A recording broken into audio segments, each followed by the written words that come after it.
everyone. Welcome to another episode of the Studs and Scrubs podcast. With me, as always, is Nick. Nick, welcome to 2025. I think that this is our first recording in 2025. The New Year's one, I feel like, was probably before.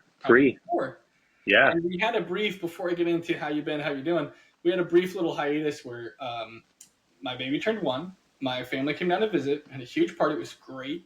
But we were really busy with that, and then somehow we all got sick. I don't know what it was, if we had that new virus that goes going around.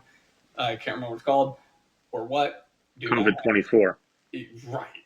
I had, maybe it was, because I still have some cough and tickling going on. I hope I don't cough all over the podcast. Antibiotics twice a day for 7 days, and I have been sick since, like, the 27th, 8th, something like that. Just feeling a little bit better. So all year. All year. I've been sick all year. We literally, by her birthday's on the 2nd, we celebrated on the 1st because I had off work. Then I took off the 2nd and the 3rd because my family was visiting. Mm-hmm. I was just like bedridden. I came back to the 6th for work to start. I had to call in sick. And we're doing this new implementation thing where, like, I have to do a section of it is kind of like up. So I'm like quote unquote in charge of like one part. Yeah. So I got to get on the call, and we've changed our work schedules for 2025. There's no more remote work. So it's like, you got to be in the office. You got to go. Oh, wow. I got to be like, I took a sick day and still had to get on the call. Then the Tuesday is like big bosses on the call. Like, we're having a full training, and I'm kind of an integral part. And I'm like, dude, I'm like dying here. I still have this cough. I'm like, I've been sick for like 20 days. What is going on with me? Wow. But I didn't mean to rant about the sickness. Yeah, it was just kind of a precursor if I'm coughing all over you. All right. So setting it up so we know why. He's coughing all why if I ruin the podcast. But I wanted to link the things because the gap in our podcast might be for our listeners because I'm sick and I'm coughing and hacking all over everyone. But we missed 1 week in 2024, and we know if you listen to our Christmas special with Eli, it's because Nick and I played each other in fantasy, and I beat Nick, and he refused to record with me. That's what I'm mad with. And then last week, Nick lost to my wife, who's in last place, and he is such a coward that he refused to record. No, that one might be true. So I said, man, Nick is taking this personally. I have recently found out, not to throw you under the bus too hard of what we talked about 5 minutes ago, but if you're a new listener, Nick grew up out east over near D.C., Baltimore region. Well, let's go Detroit here. We got the Commanders playing the Lions right now, and Nick is going to shut the podcast off in the middle when the Lions play down Washington. Well, the Lions have had a great season. They're scoring like 40-plus points a game. The Commanders are a little ahead of schedule. So I don't expect them to win. It would be nice if they just put up a little bit of a fight. But, yeah, we'll see. We'll see what happens. Dang it, I'm drawing a blank now. Oh, the Rams play the Eagles. And I'm not an Eagles fan because I'm a Commanders fan, and I grew up rooting for the DC football team before they were the Commanders. I won't say it. And so I dislike the Giants, Cowboys, and Eagles. I want them to lose. I don't like them, so I want the Eagles to lose. And I don't mind the Lions. They've been bad for so long. It's nice to see them. And you know what? I do like Dan Campbell. Players coach. He played on the Lions, the team that didn't win a single game in a season. He was on that team, and now he's taken over. He's a gutsy, go for it, play to win, fourth down, go for it. Isn't afraid to throw them trick plays in there. And he's fun. It's a fun team to watch. I do love Dan Campbell just because of his mindset and mentality and just, hey, we're going for it. We're, the aggressiveness.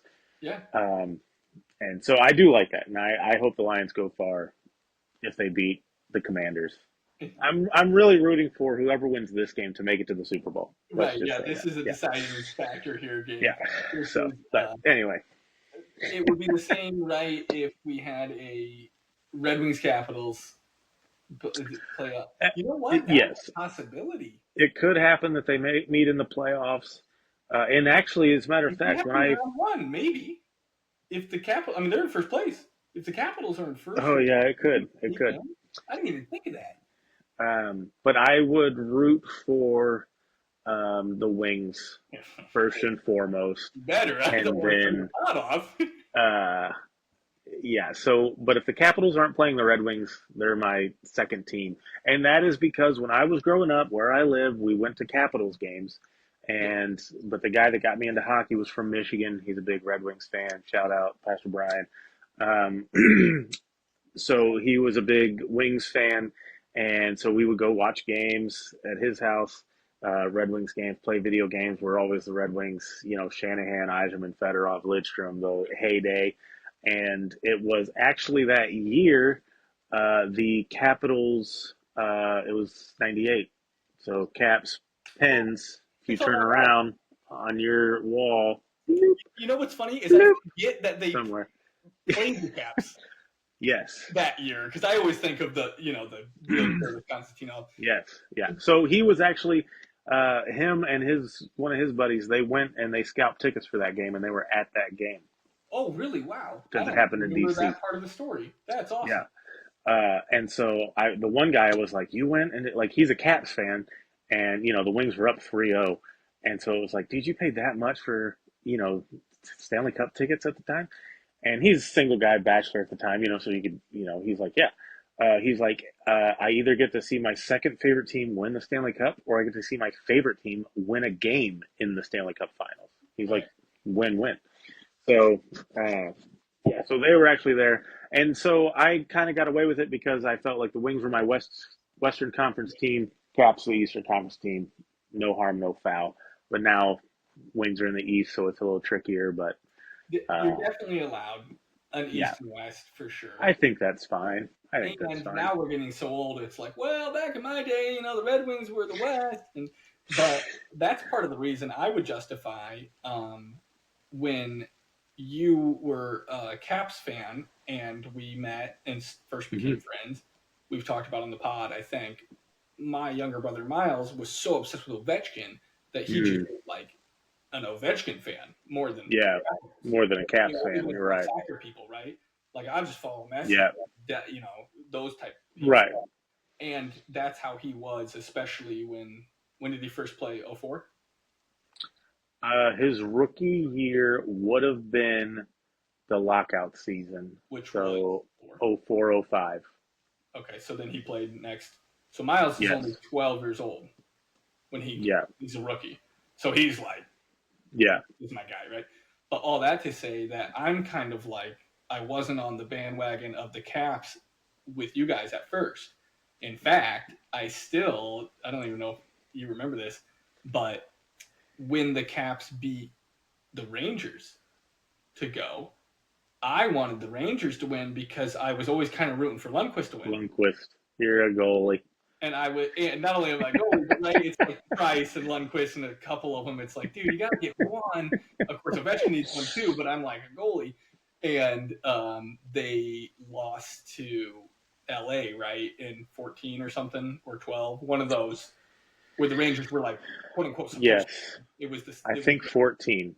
Was it St. Louis and all that happened? Yeah. And it was. I want to say that was 14. Yeah, and I feel like that team was like, quote unquote, right, supposed to win. Yeah. And they had some good stories, and they had Lundqvist, and I was like, yeah, go Rangers. So there was a few years there where you and Miles were like, screw Crosby, let's go Capitals. And I'm like, I want the Rangers to win, but but same thing, still in the West until really recently. So even back then, it was like, Capitals, East Coast team, I'll allow it. Let's go. Getting on the bandwagon with Miles and Nick. We got an East Coast team and a West Coast team, and now it's like, well, now I have no West Coast teams because I either don't care or I hate them. Yes. And so that's the Avalanche and the Blackhawks and the Blues.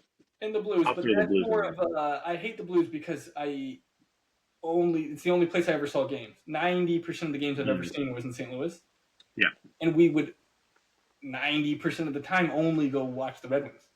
yeah, So I'm just in St. Louis as like a 10-year-old kid getting screamed at by right. drunk adults like Iserman sucks, and I'm like, I hate this place and hate this team. So that's more of a bad experience thing. Yeah, I would say I don't like the Avs. I don't like the Blackhawks. I don't like the Blues.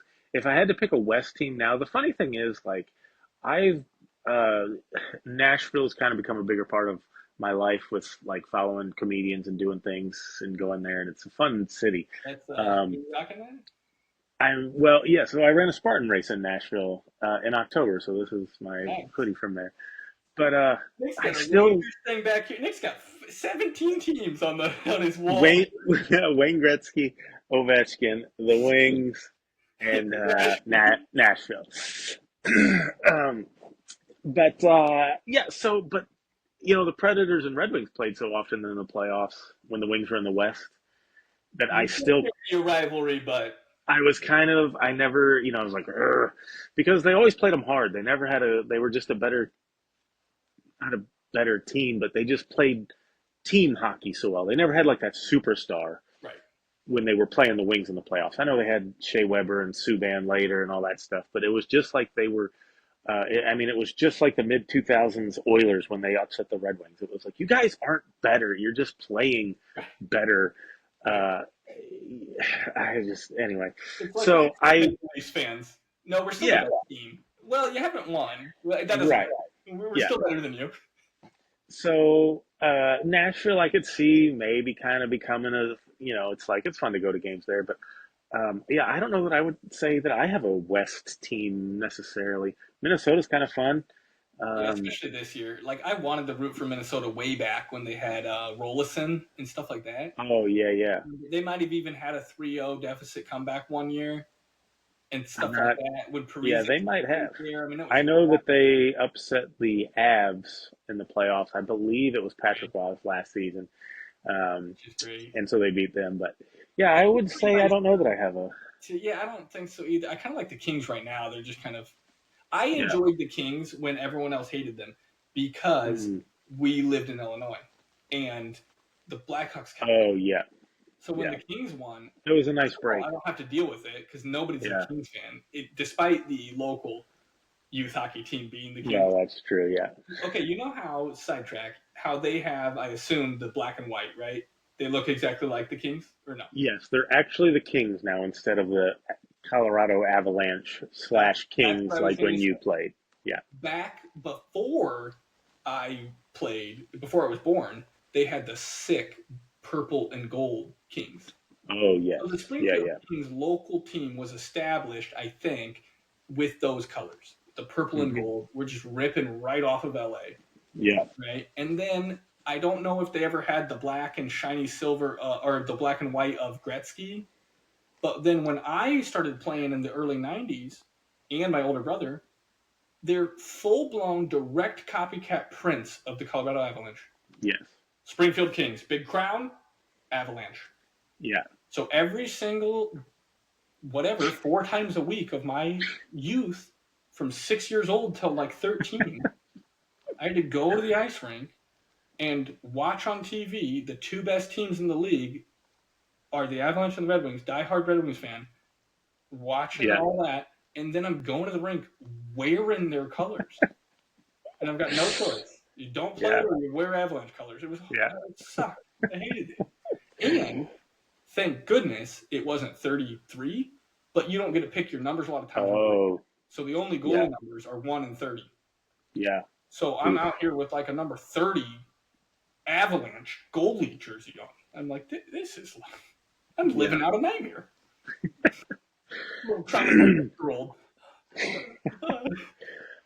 So real quick, it was a little interesting tidbit. So we were talking about the Kings. The LA Kings had a home game canceled this season because of the fires out there. Um, And so, I mean, terrible situation out in LA with the fire going on and all that stuff. But so I hope this doesn't seem too insensitive. But the LA Kings had a game canceled because of the fires. They were supposed to play, you want to guess? The The Flames. Flames.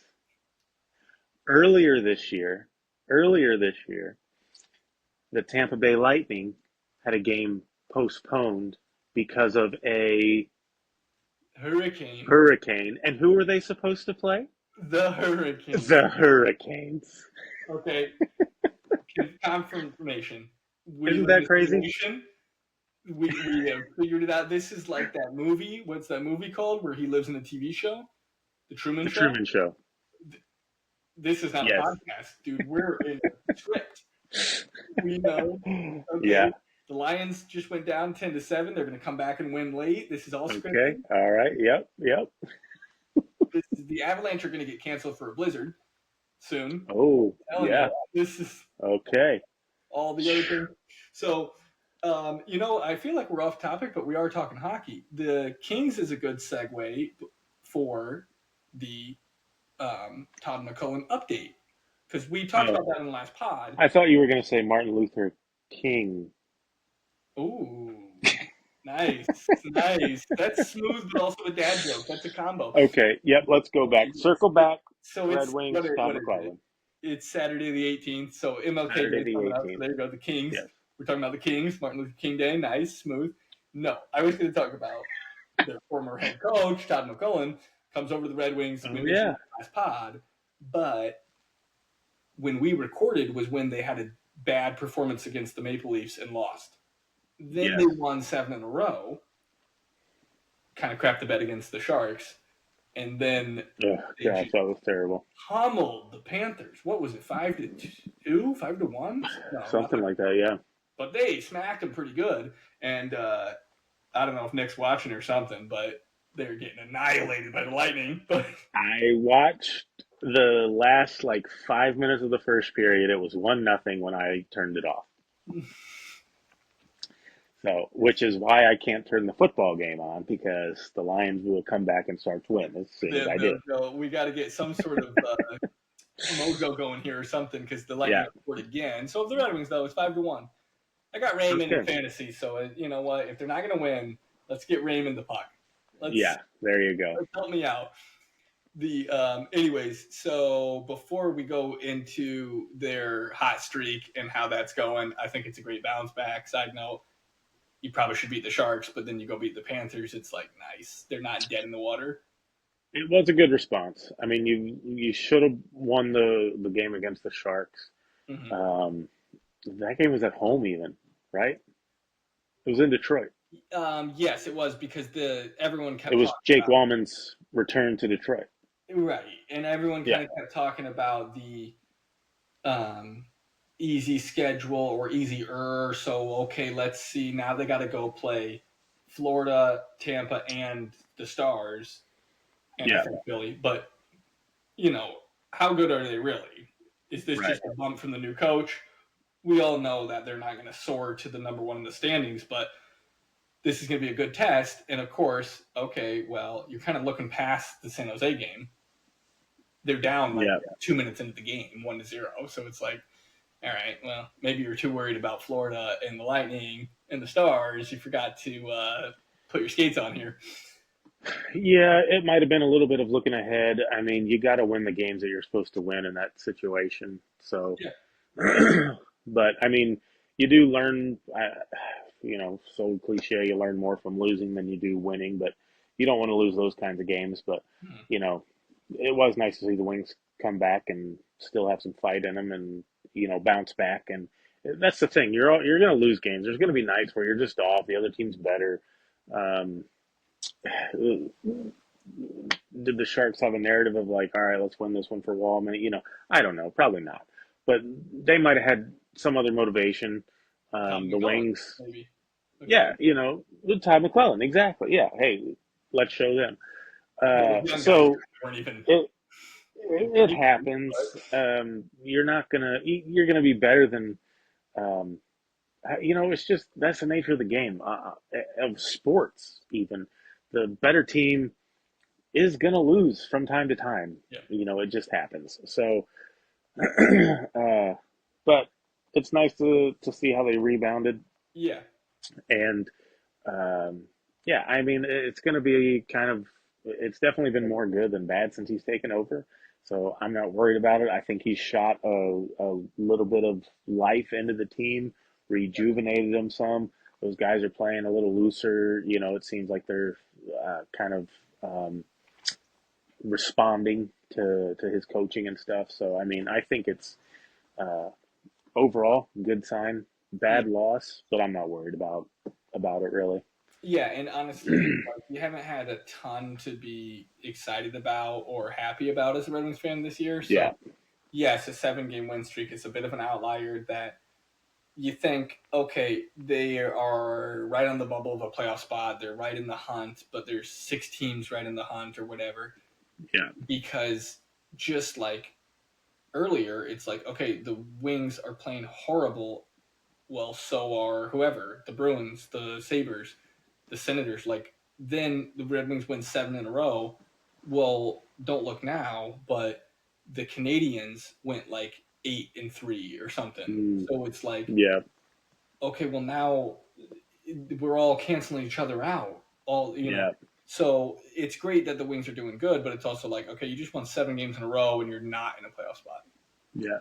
So that shows that you crashed the plane pretty hard at the beginning of the season. So Right. hopefully they can sneak in and they'll play it. It's, as a fan, you just want to see some playoff hockey.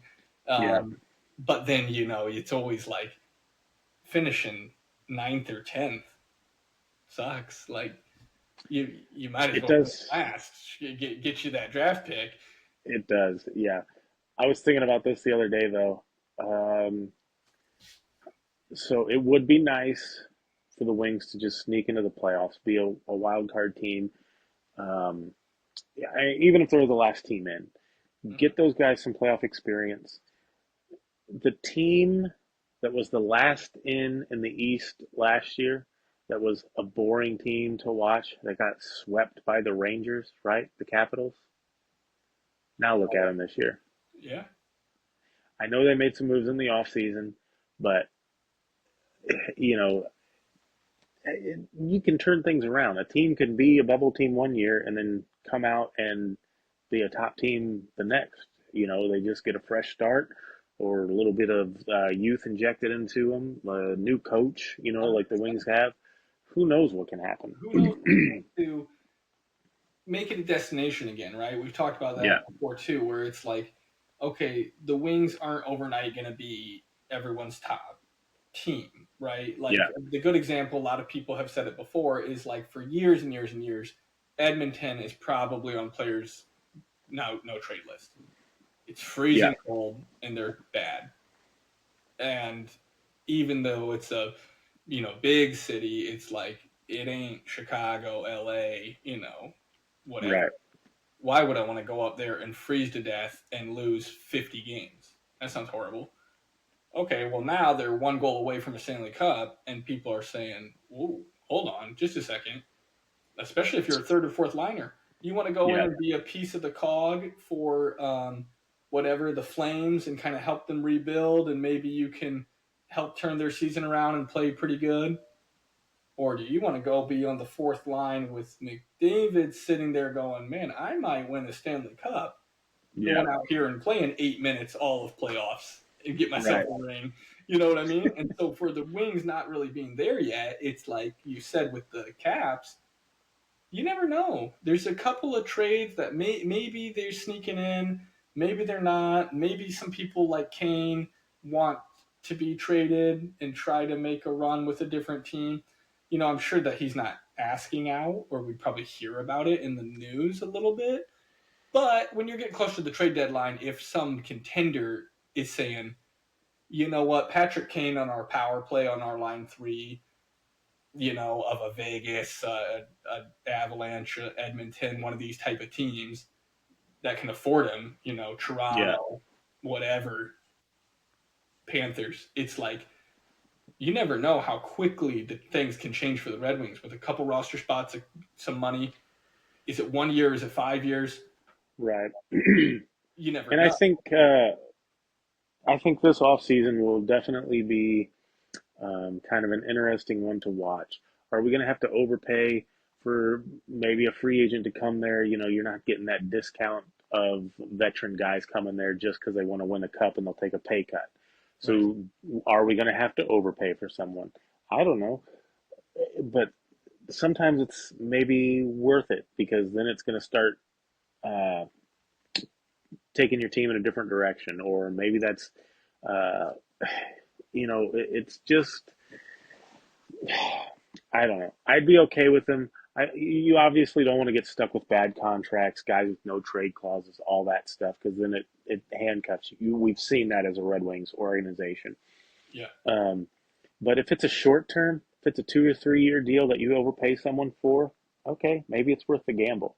You know, and I do think Patrick Kane is, I think we'll hear more closer to the deadline. Hey, if we're in the playoffs come deadline, if we're in, say, that first wild card slot or something, I think he's fine with that. He's got 3 cups.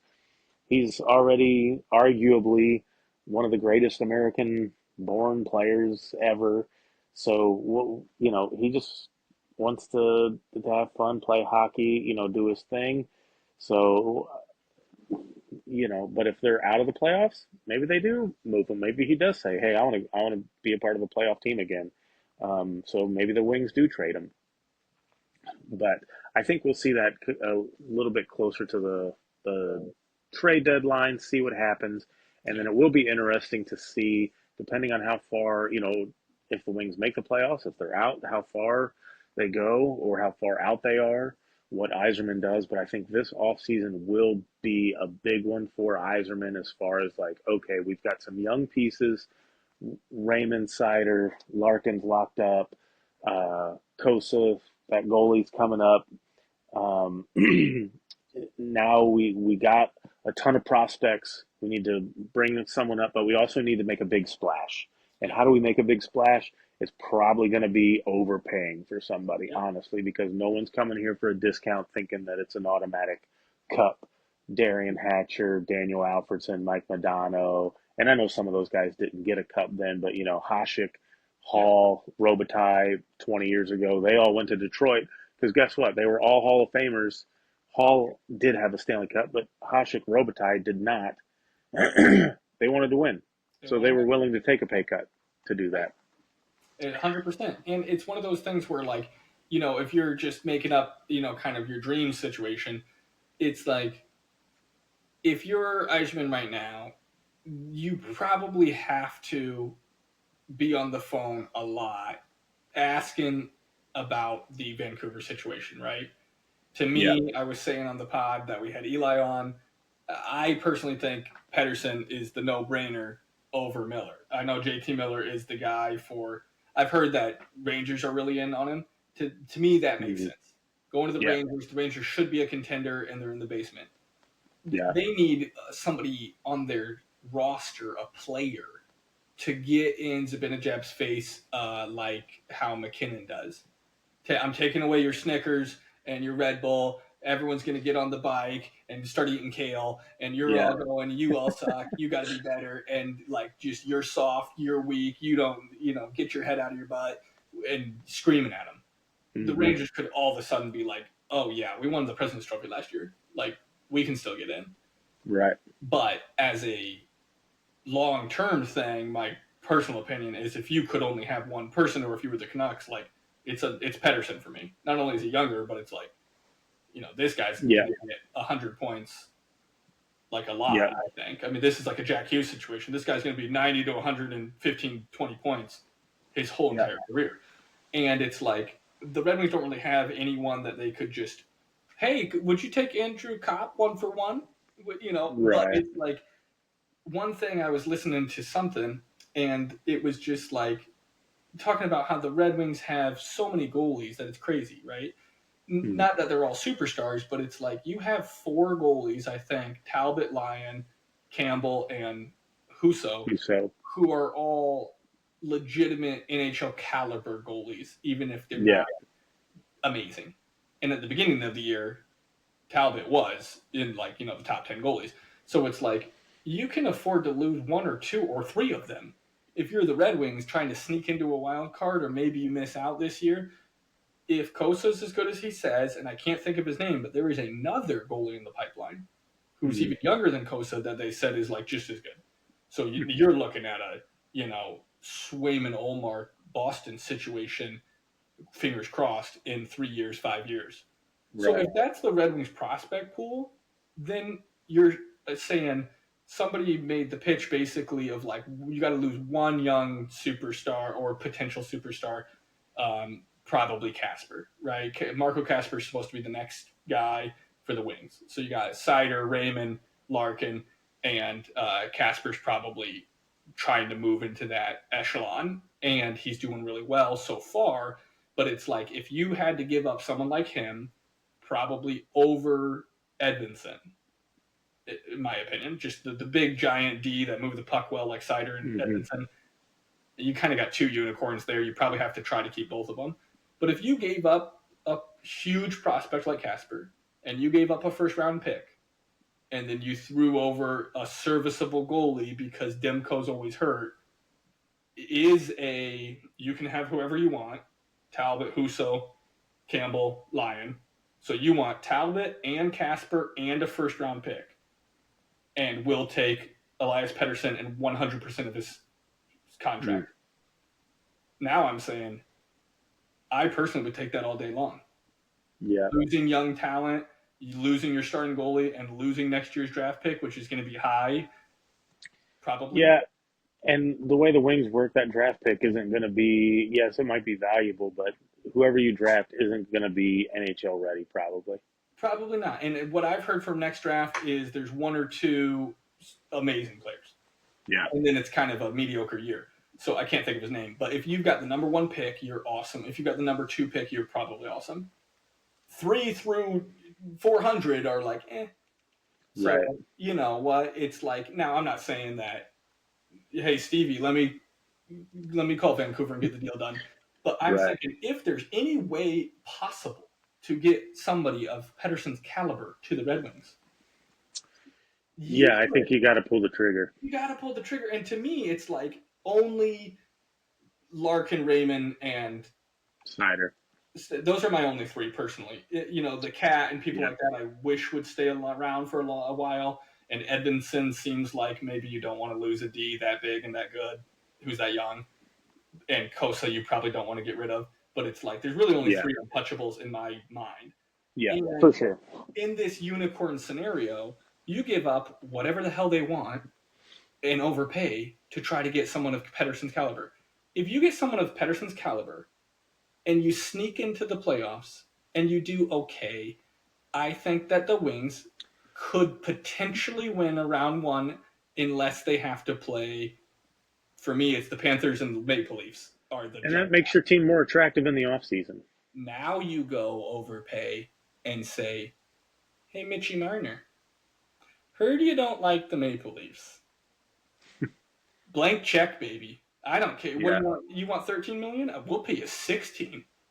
Hell, I'll pay you 20. I don't care. Now you got Pedersen and Mitch Marner on your line 1 with Raymond? Yeah. Okay, well, now the Red Wings have like the top 3 lines in the NHL. Now, obviously, it's not that easy, but that's what I'm saying is when people like Rantanen and Marner are coming up for a free agent, they just need money. So if you can get one piece off of a trade and then you overpay one guy, okay, now all of a sudden, whoa, what the heck? The Red Wings have the best young goalie in the league, top 5 defensemen, top 10 defensemen, and 2 superstars. And Raymond, don't look now, is on pace for 90 points. Did you see the side-by-side? It was, might have been an intermission, but they were comparing him to Kucherov. Did you see that? I didn't. That's pretty cool. Through like their first 200 and however many games. So I think Kucherov had maybe 15 more goals at this point in his career, but Raymond has 10 more assists through this many games. and it was crazy. Like the shooting percentage, Raymond has a better shooting percentage.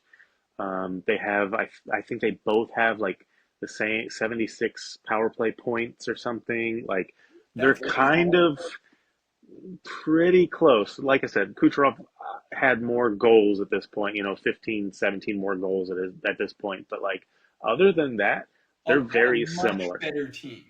Not to Yeah, play that card, but yeah. So they were like, Kucherov's been elite.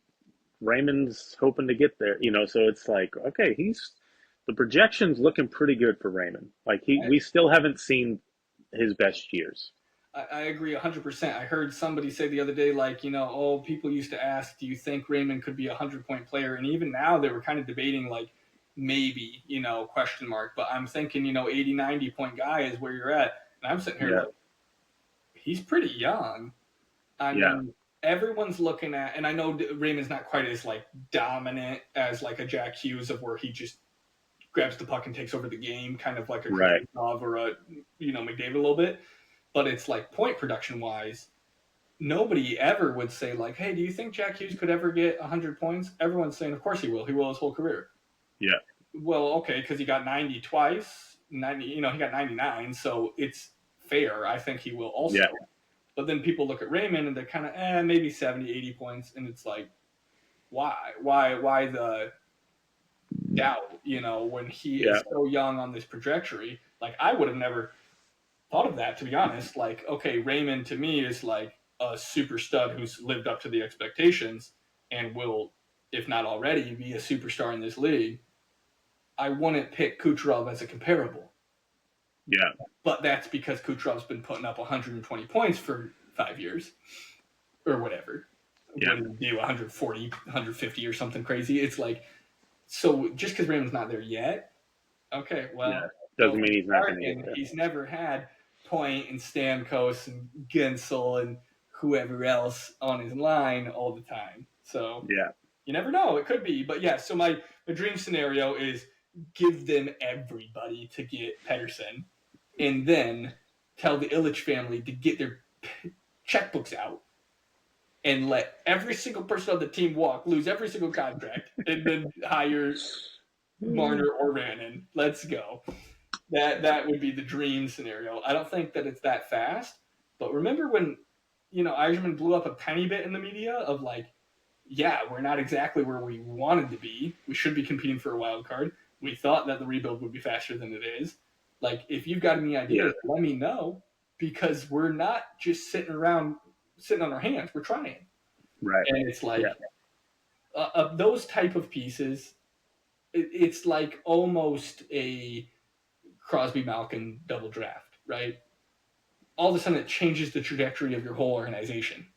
If you get one piece that valuable, yeah, I think it can because, like you said, if you squeak into the playoffs barely and you have Alexander Ovechkin on your team, it's an easier sell. right. To Anything can happen. The Wings are still a young team. We just need it to be I mean, and it's getting there, but an exciting place that the future is bright. yep, Guys want to come to, um, and know that they can compete. Know that they're going to be in the playoffs. So yeah, it's going to have to be at some point. I do think the Wings are just going to have to splurge either by trading for someone and maybe giving up a little too much yep, future wise, whether it's young prospects or draft picks, but so you kind of mortgage your future a little bit to be relevant now. So maybe that is trading and giving up more or better draft pick or a prospect, or maybe it is in the offseason via free agency by paying more for someone that, right. whatever. So it'll be interesting to see, but I do think we're at the point now where it's like we got to make a bigger splash. We got to make a bigger move to kind of kickstart, jumpstart again, just put some life into the team, into the organization, as far as pushing us along in the direction we want to go. 100%, 100%. Those are my dream So scenarios, and yeah, Marner for me, I guess, would be the silver medal. The real true unicorn situation is sell everything. Who cares? Go and get Pedersen somehow, work your Iserman magic, and then sell some darn pizzas for $5 because Kirill Yeah. Kaprizov is also coming up on the end of his contract, maybe the Yeah. next season. But I don't care if he wants 15 million, give him 30. Like, let's go. If you got Pedersen and Kaprizov on your team, okay, now you're an original 6 team that's going to the playoffs for sure, with most of your talent under 25 still, and your superstars under 30, and maybe the best young goalie in the world, and your original 6. Let's go. Anyways, we talked our theoretical world of let's hope the Red Wings work magic someday. Long enough, probably. Should we go into maybe mix it up and do some of your notes, your history first? And then we can do that. Or do you want to do our normal format? No, we can do that. I do want to bring up one thing real quick. We don't need to be on it long, but I just want to mention it. I do not remember what episode it was. Go back and re-listen to all the studs and scrubs. When I said Ovechkin was going to break the record on April 4th, 2025 against the Blackhawks.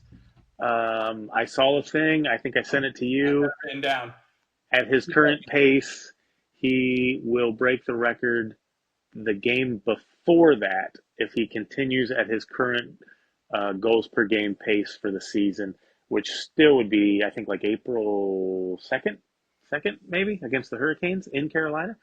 And even if he continues at his career goals per game average, it's supposed to happen later in the season against Columbus. So still this season. Now, I'm kind of in that window, and I would love to see it.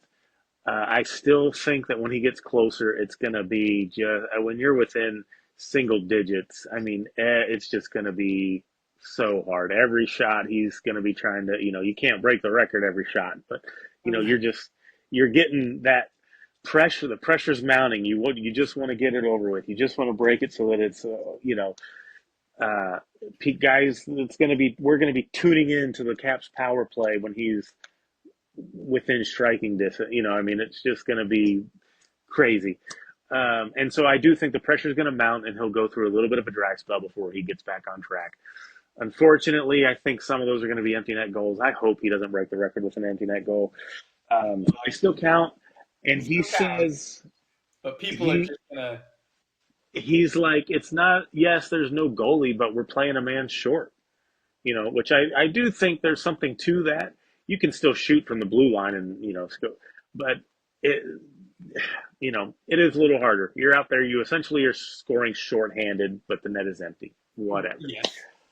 So, but anyway, so we'll see what happens. I don't know if I said this on the podcast or not, but Eli and I have tickets to Capitals in Minnesota, March 27th. Ooh, a little early. A little early. But if he's within 2 or 3, it's not out of the question. And at the clip he's going, maybe he does pick up a hot streak and just kind of keep going. And, we'll see. I don't know. But it'll be fun. It'll be fun because I think we'll be right in the thick of it on March 27th. He'll be within single digits. Yeah, it'll be one of those. Which record did Gretzky break when he scored 5 in one night and was like, sorry, Dad, that you weren't at the game? Yeah, 50 goals in 39 games. That's what it was, yeah. Because it was like, I think he had a scoring drought maybe or something. And then I'm not sure, but he was on the road, I think, and... Yeah, something like that, where he told his dad I got one more game, then I'll be back in Edmonton. I'll break the record there or something. And then he scored 5 in the next game. Right, it was crazy. Whatever. He was still 5, or maybe even it was before that trip where he was like, I'm too far away from the record. I'm coming home. Don't come see me. Yeah. Yeah, something like that. Anyways, right. You could so game, but my luck gets 4 or 5 and wins. My luck Ovi will break the record the game before we go to Minnesota. And maybe I did say that because I feel like I said that on the podcast. But You might have said that on the podcast, but I did want to follow up that we've written it down. I've held the notebook up before for yeah, this, yeah. but it's 10/15, which you think I would remember a Oh, little better. That's my anniversary. Okay. That's when I said it, You October said 15th. April 4th, 2025. And then I double checked because I looked at the notes and I said, oh, I know exactly which episode this is because I think it's from the Back to the Future 3, maybe, when they go to the Old West. What year is it? Yeah. That is the name of our episode. It was Okay. the week 1 summary, the beginning of the NHL, and really this whole season has been super weird, right? Where it was like Winnipeg couldn't lose, the Flames were doing well, Avalanche. Right. Nashville's terrible. Nashville was terrible. They're still terrible, but it was a weird week. So the episode number 6, it dropped on the 16th, October 16th, and it's called Week 1. What year is it? Okay. So go back and listen to that for proof, which is great. You specifically said, I want this on the record that I am calling date. Okay, because if I'm right, great. If I'm wrong, whatever. But no one will care. No one will remember. Yeah. Because that was kind of the debate, right?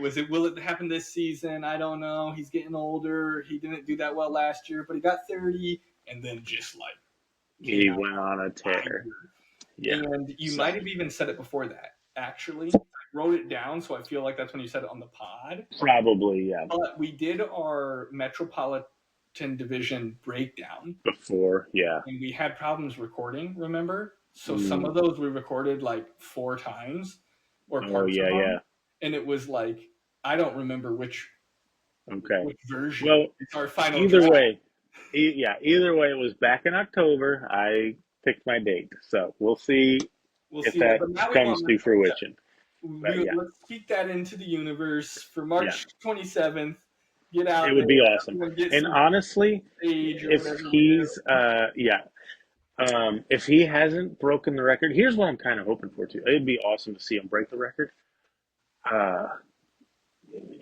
But if he's within 3, there's going to be someone in the building. If he's within 1 or tied, that's true. I told Eli that. I said, if that happened, who's going to be there. When Ovechkin is within 3, he's going to be following him around at all these games to be that. I would assume. Maybe not. I don't know. Depends on where he's at, what he's got going on, or whatever. But it's travel is and everything. This is a huge record, one that nobody thought was ever going to be broken. A hat trick is not out of the question. Right. So when he's within 3, that's all they're going to be talking about. The NHL is going to try to pump this up as much as they can, and I don't blame them. This is your chance to have ESPN come into, hey, we're breaking whatever news. Hey, Ovechkin's on the power play. Can he tie Gretzky's record? Hey, breaking, can Ovechkin beat Gretzky's record? I mean, it's going to be all over the place, rightly so. But, they're going to be promoting this as much as they can. But 100%. And so we'll see. Even if it was an empty net, let's hope it's not. But if it's an epic game, so he gets a hat trick and they win, 5-3. And the last one's an empty netter. Okay, well, no one talks about, even if when Messier guaranteed victory over the Devils, and they, I think, won 3-0, whatever. Messier guarantees we're going to win, and then he gets a hat trick. Yeah. Okay, the last goal's an empty netter. Right. But who knows who The point is, he goes to the New York Times and says, I guarantee we're going to win. And you've got, not my opinion, but you've got debatably the best goalie who's ever lived in the other net. Yeah. And you go get a hat trick. I mean, come on. Yeah, it is pretty wild. That's scary stuff. Messier's a legend. Gretzky's a legend. Ovechkin's a legend. That's the type of thing, like you said, if you're ESPN, you are just salivating. Because I feel like there's been some ball dropping in the media of hockey over its whole life. But recently, they're just not good with those. We talked about it a little bit with the outdoor games and everything. It's the game was terrible, right? Well, apparently going there this year was good. If you were around Wrigley Field and you were doing all this stuff in person, it was nice. But the game was terrible. And it's like, we talked about it a little bit, where like the NFL is like, I don't even want to go to a football game. That sounds terrible. It's 10 degrees outside, and it's Right. watching football on TV, great product, great entertainment. Okay, well, the NHL needs to do something. I feel like the TNT side of ESPN is doing a better job. They got Gretzky on there. They got Lundqvist, et cetera, et cetera. It's great. But some of it is bad coverage, bad marketing. I didn't even know the games in Zurich had happened until they already started. Yeah. I'm looking at my thing, and there's whoever they were. What was the Devils and Buffalo?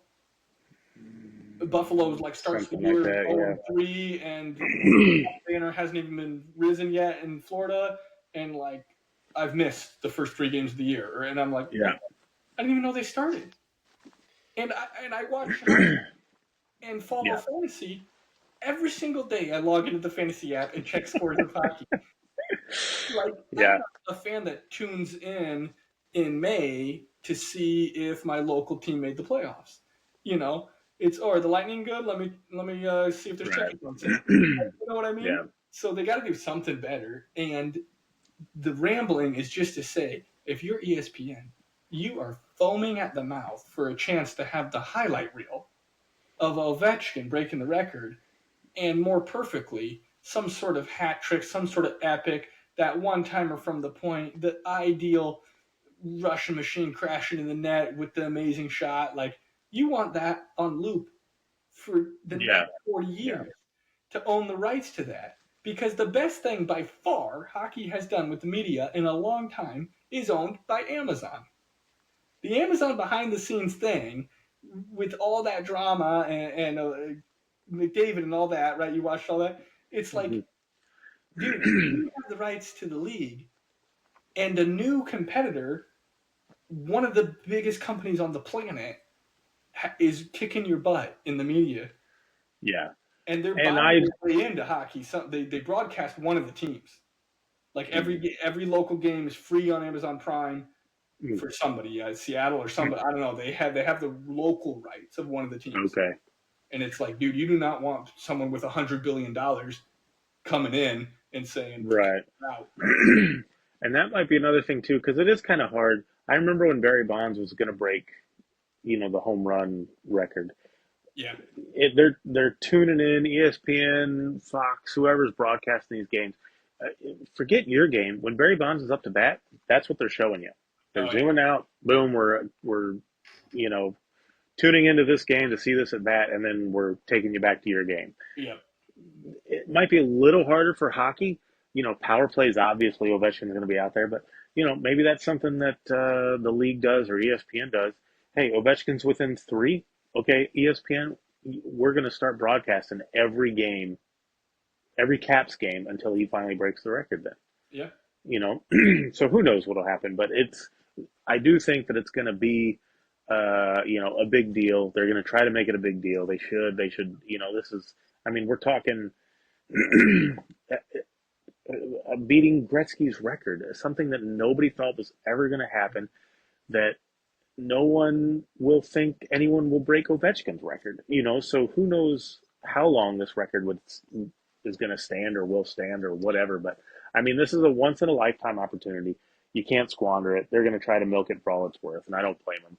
I don't blame them either. 100% they should, and they're pretty much lucky that the Caps are so good this year.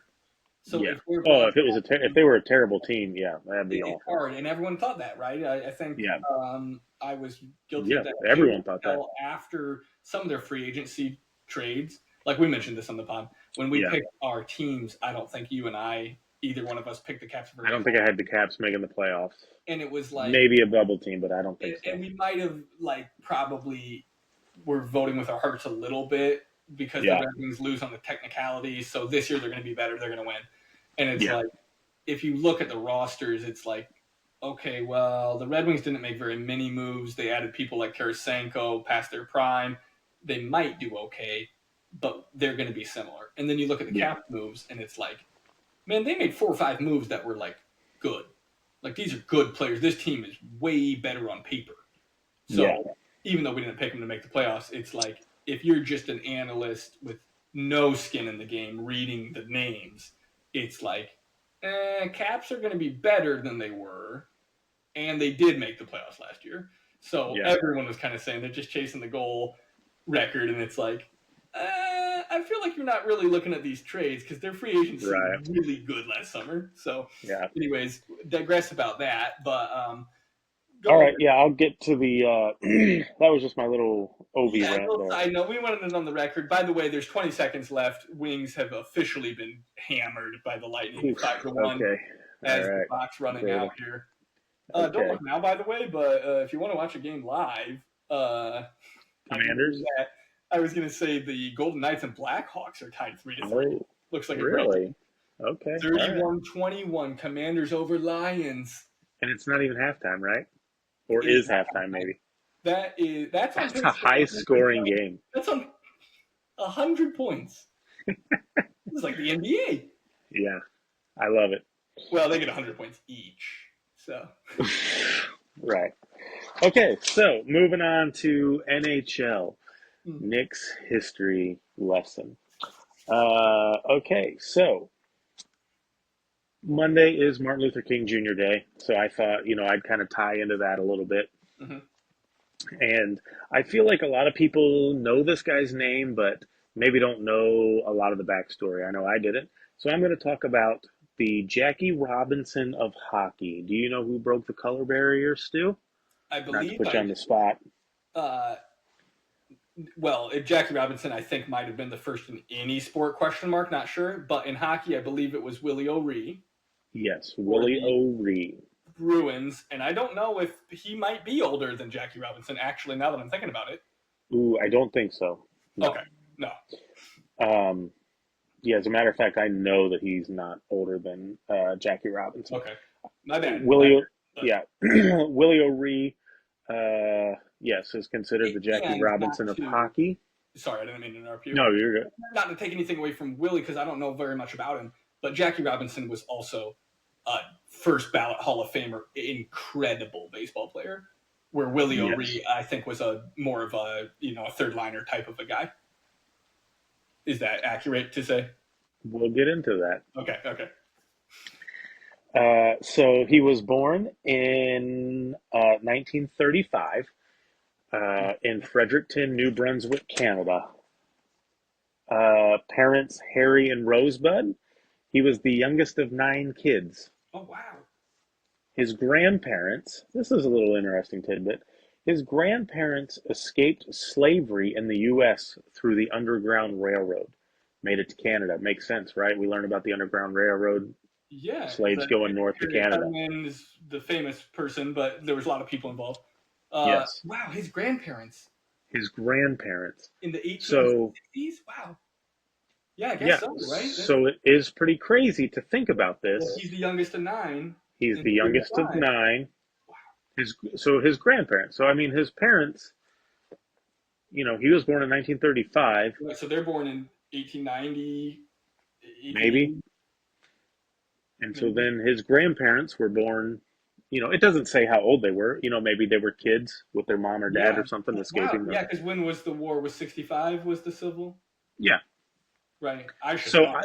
That's just when I assume they would have escaped around that time, early 1860s. Yeah. So wow, very interesting. Okay. Sorry. So it's possible, that he's talked to his grandparents. They were alive, maybe when he was around. Yeah. So, and he's still alive today, which is kind of crazy to think that someone alive today, in theory, could have talked to someone could have talked to his grandparents. Now, maybe they were older and he was way younger.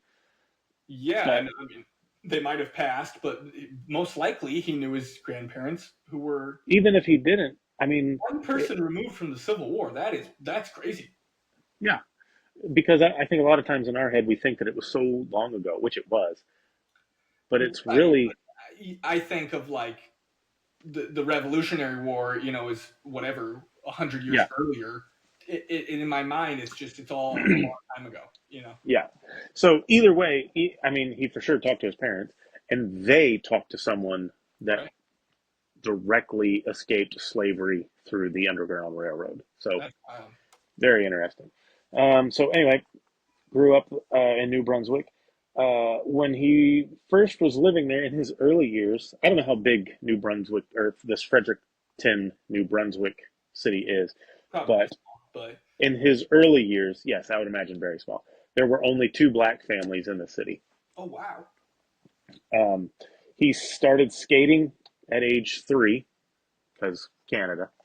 Yeah, he goes Playing hockey at 5.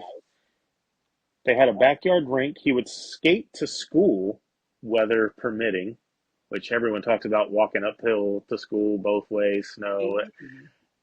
He would skate to school, obviously if it was cold enough There must and there be a was ice. canal or something like they do in Ottawa. That's Yeah. cool. So he started playing, hockey at age 5. He played junior hockey in Quebec and Ontario. He signed with the Quebec Aces of the QHL in 1955. Okay. Yep. So he was called up by the Bruins to make his NHL debut on, do some quick math for me. What is 2025 minus 1958? That was too hard for me. 65 plus 2. 67 years. So he made his NHL debut January 18th. Today, that's today when we're recording. 1958. So exactly 67 years ago today. Dang, that's some good. This is why you were so excited. You got it Yeah. perfectly. Yeah. So called up in 1958. He played 2 games for the Bruins that year, and then back down to the minors. But he got called up in 1960, 61. He played 43 games for Boston that season. Okay. Which would have been over half. Back then they still played 70, right? So Yeah. that's So, debuted in 58. I think I didn't write this down, but there was a guy that was like maybe sick or just got injured, dinged up or something, had to miss a couple games. So they called him up for those couple games. So that's when he officially broke the color barrier. According to O'Ree, in a game against the Blackhawks, he was called several racist names by players on the Blackhawks, and he was butt-ended with a stick by Eric Nestorenko. I don't know if I'm saying that right or not. He got a broken nose, lost a couple of teeth. In retaliation, he hit Nestorenko over the head with his stick and almost created a riot. He says, quote, "I was lucky to get out of there alive." Oh my goodness, that's intense. Yeah. So a lot of, and he went on to say too that because he's playing original 6 era, that Montreal and Toronto were much better to play in than the American cities at the time. There's a lot of racist comments, a lot of things said to him both by players and fans and that kind of stuff. So just It's interesting that you say that because as terrible as it is, it got my wheels spinning where you said, okay, his grandparents escaped slavery and then he gets called up in 58, plays almost a full season in 61, right? So you got to think your original connection when you started the story was that Monday is MLK Day, obviously made famous for helping in segregation in the United States. He's playing before MLK is assassinated and segregation gets officially outlawed in the whole United States shortly after, I think. So, like, the time he's playing, everyone in the original 6, Boston, Detroit, and Chicago, as far as I know, there's no segregation legally, even though people are racist. Yes. There's other teams that are now in the league, Carolina and the Atlanta Flames, the Atlanta Thrashers. Like, segregation was legal in lots of southern states in the time he's playing, which is just crazy to think. Yeah. You're 100 years removed from your grandparents escaping slavery, and then you live in a world that's still segregated. Yeah. It is pretty wild. That is so crazy to me. Anyway, I didn't mean to derail, but you just think of, like, Unfortunately, no, you're fine. Yeah, like Quebec are treating him a lot better. yeah. Of course, he is a Canadian person, but And the reason you live in Jackie, Canada is because you had to escape. yes, yes. That's And bad. Jackie Robinson broke the color barrier in baseball in, I believe, 1947. Okay, so So, he's quite a bit older. And I remembered like that movie going into the details of like it was oh nonstop. yeah, Every city you went to, every game you went yes, to, people being racist, fans being yeah, racist, players being racist, yeah. just crazy. So, yeah, it's kind of a shame, but Yeah, but uh, they literally break the barriers. Okay, if Willie can do it, I yes, can do it. You know. yeah, yeah. So after that season, he gets traded to Montreal, and I'm kind of quoting or using some of Willie's words here. It's not me saying this, but Yeah. he was traded to Montreal. He described the owners of the Canadiens as being racist. That's not hard for me to believe. There's a great movie called The Rocket. Talks about Oh, it's all about Rocket Richard and yeah. how they were even just not even just racist against blacks or African Americans, but if you were French speaking or Yes. whatever. Yeah. So I think they call them Anglicans and Francois or something. It's yeah, still so they killed a politician in doesn't 1993. it Uh, doesn't surprise me at he's all a that there would terrorist be some racism, a people. lot of stuff going on with that. So Yeah, there's some nastiness sometimes. yeah, so he was traded to Montreal, but he was sent to the minors. He never played for the Canadiens in the Okay. NHL. In his NHL career, um, he's got 4 goals, 10 assists. That was in 1961. So that season Okay. is when he scored all his points. Um, after that, he was sent down. He's in the minors after he got traded. He did win 2 scoring titles in the WHL Oh between wow. 1961 and 1974. He scored 30 or more goals 4 times. Um, he played in the minors until he was 43, Oh and wow. he mostly played in the WHL with the LA Blades and the San Diego Gulls. Okay. uh, so he did have a decent professional career, Right. albeit not all in the NHL, but made a career out of playing hockey, was pretty good. Yeah. And Definitely. let me see here. Okay, so O'Ree played in 1961, and then you want to take a guess as to when the next black player that played in the league was. Ooh, I wouldn't know 100%, but the easy go-to is Grant Fuhr. There was probably someone before him, but if he played in 61, I'm going to randomly guess 75. So close. 1974. Oh, wow. So you're talking another 13 years before another black NHL player played in the league. Now, I mean, that could be his whole career. I don't want Before to another person comes. I don't want to downplay this at all because that's not what I'm trying to do. But I mean, 13 years is a long time. Yeah. But also, it's hockey. It's not baseball where all the kids are playing There are less people for sure. Yeah. baseball. So, but still, for it to be another 13 years before, that's a long time. That's kind of crazy. I was kind of That shocked is when I read pretty. that. And you do have to wonder a little bit of the not to downplay like you said, but the amount of people total playing, and then especially back then, most players were from Canada.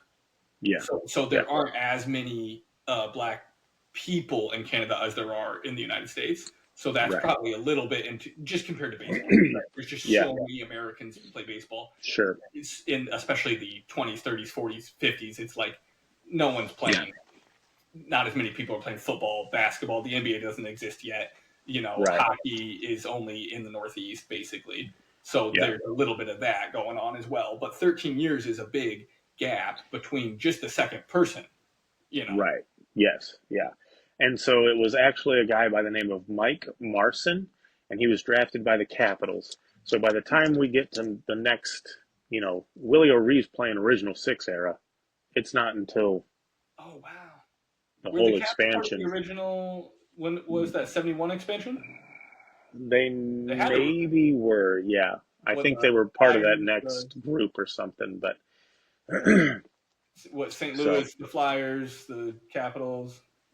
yeah, I There don't was remember 16. I exactly what think they all the went from teams, 6 to but 12. I Sorry. think they doubled, yeah. Yeah. Um, now, interesting enough, Art Dorrington was actually the first black player to sign an NHL contract, but he never played in the NHL. He never got beyond the minors, and he signed with the New York Rangers in 1950. So a Oh, black a interesting. black player had signed a contract with an NHL team, but he never made it to the pros. They never called him up. So that would have only been 3 years after Jackie Robinson broke the barrier, Interesting. and a whole 8 years before Willie O'Ree would break the color barrier. So That's an interesting little caveat. yeah. Um, so since then, a couple things here. In 1998, O'Ree's been the NHL's diversity ambassador.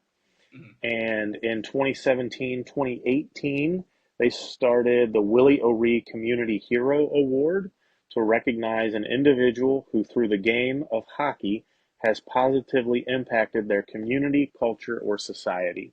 Nice.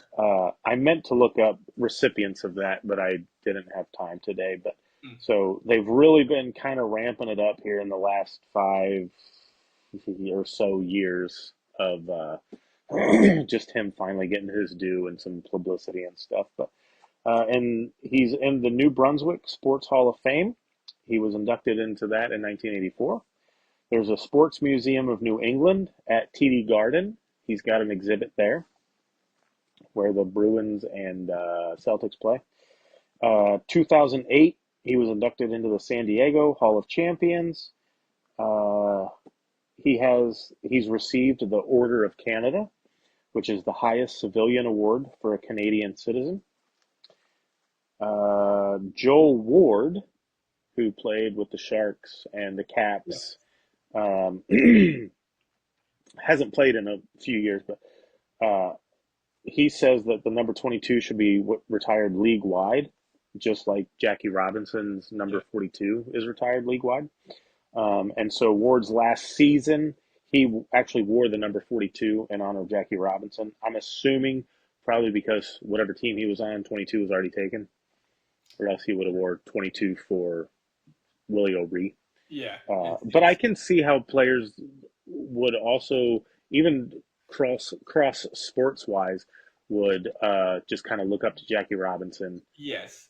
as Definitely. being the guy that broke the sports color barrier. Yes. And he was just so famous.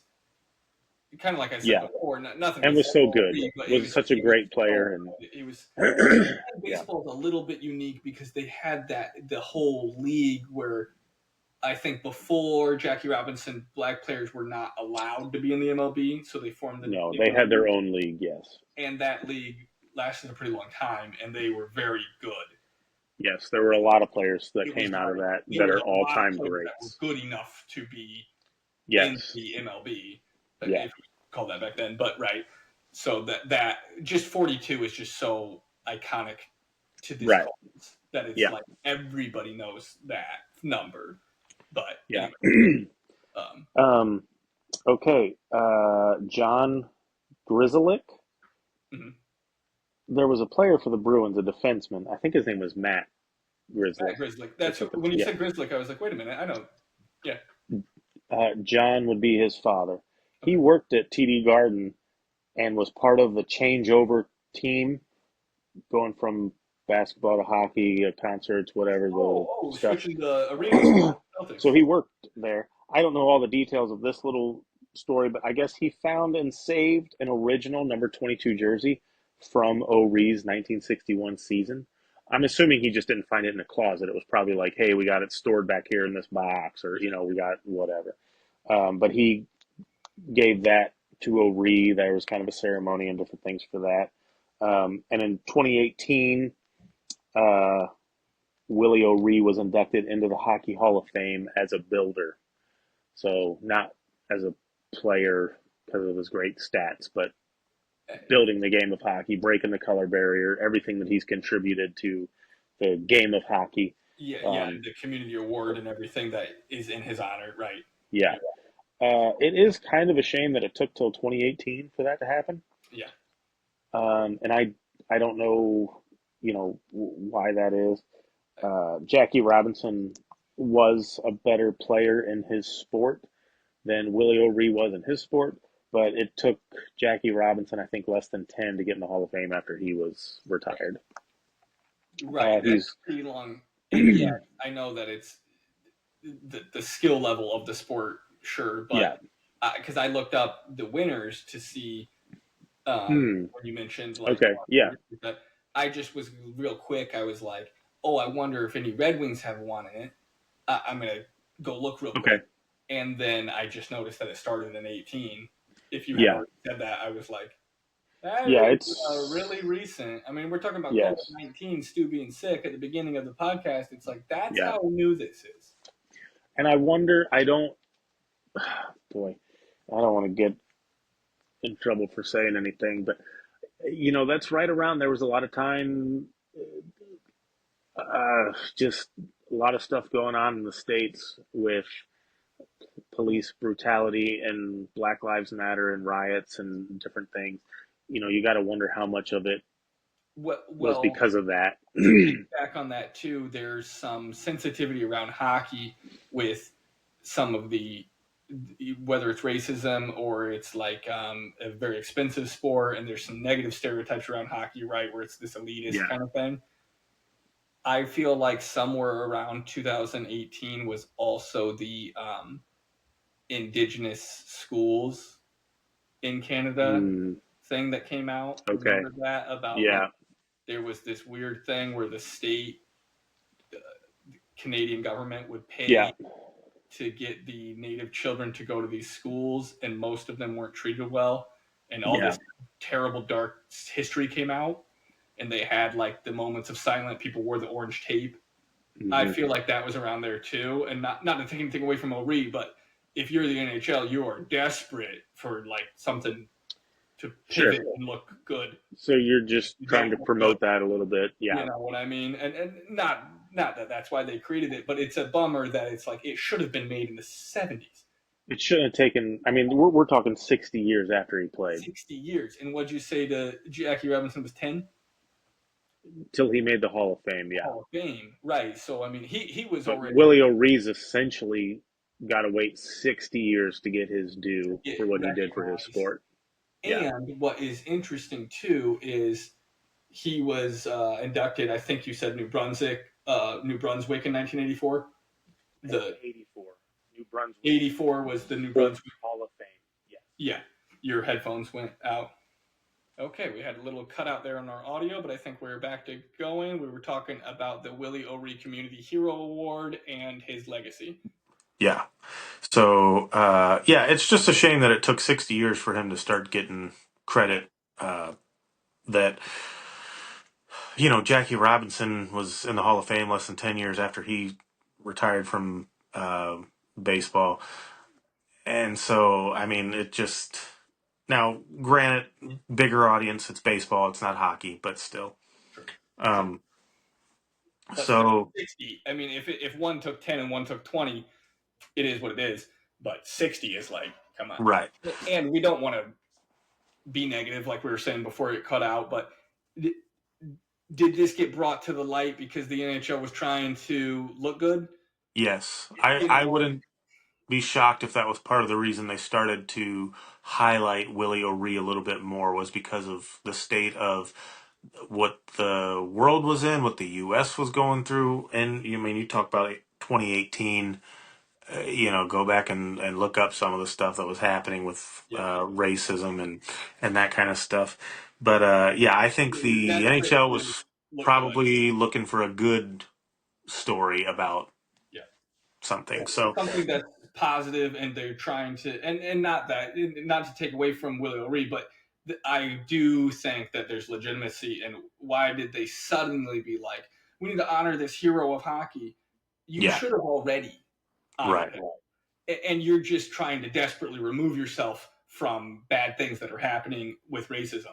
Yeah. So, I mean, it's still wonderful that he's recognized, but it shouldn't have taken so long. 100%. To the rest of your research here. Yeah.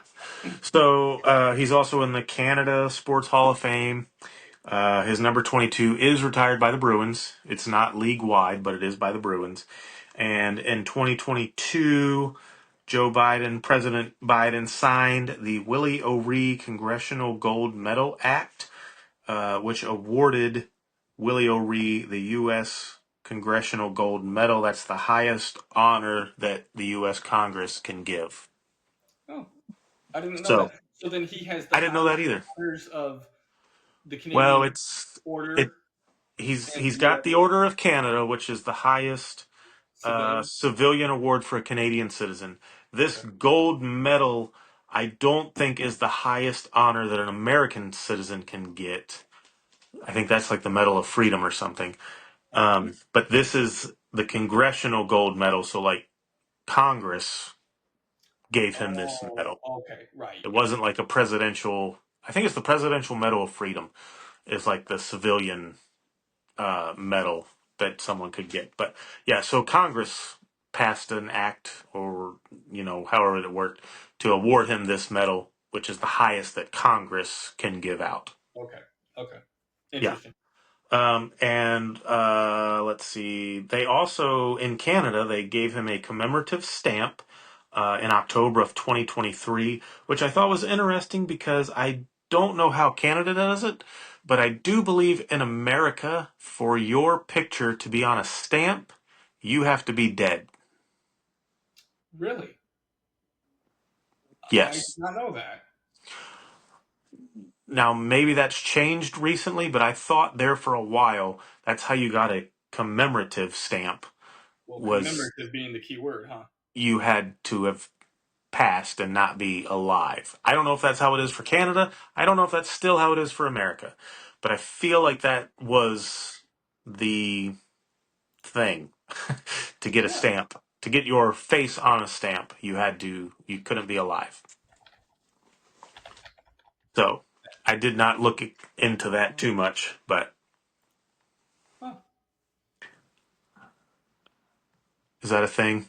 Or am I just... It's, I mean, this is the AI answer, but they're usually pretty accurate. Yeah. It says, yes, as of 2018, living people are not honored on United States stamps. The U.S. Post Service requires a waiting period at least 3 years after a person's death before they could be honored by a stamp. The only exception is a United States president can be honored on the year of their death, which unfortunately is probably President Carter, right? Yeah. Jimmy Carter passed.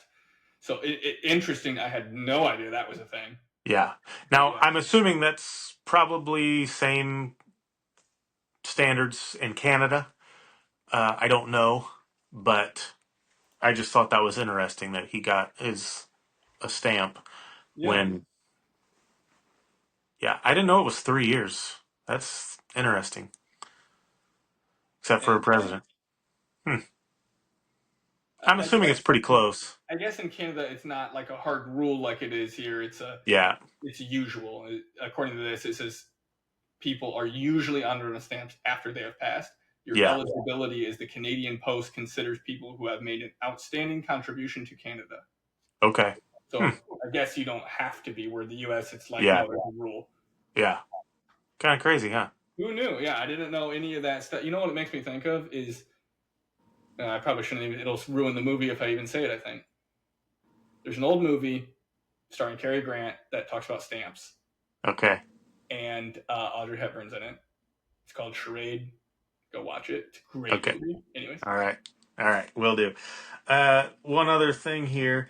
So he was honored with the Lester Patrick Trophy in 2003. Might be a topic for the next NHL. Because that's now called the Lester Patrick Memorial Trophy, right? Is that the one that's about adversity through the NHL? We'll do another episode on it. We'll do another episode. He it honors the recipient's contribution to ice hockey in the U.S. It's considered a non-NHL trophy because it can be awarded to a player, a coach, an official, or other personnel. Oh, and people have won it that don't have anything to do with the NHL. Local coaches or no? Possibly. That But I mean, he won it in winning. 2003, and he wasn't a player. It was just his contribution to Right. hockey.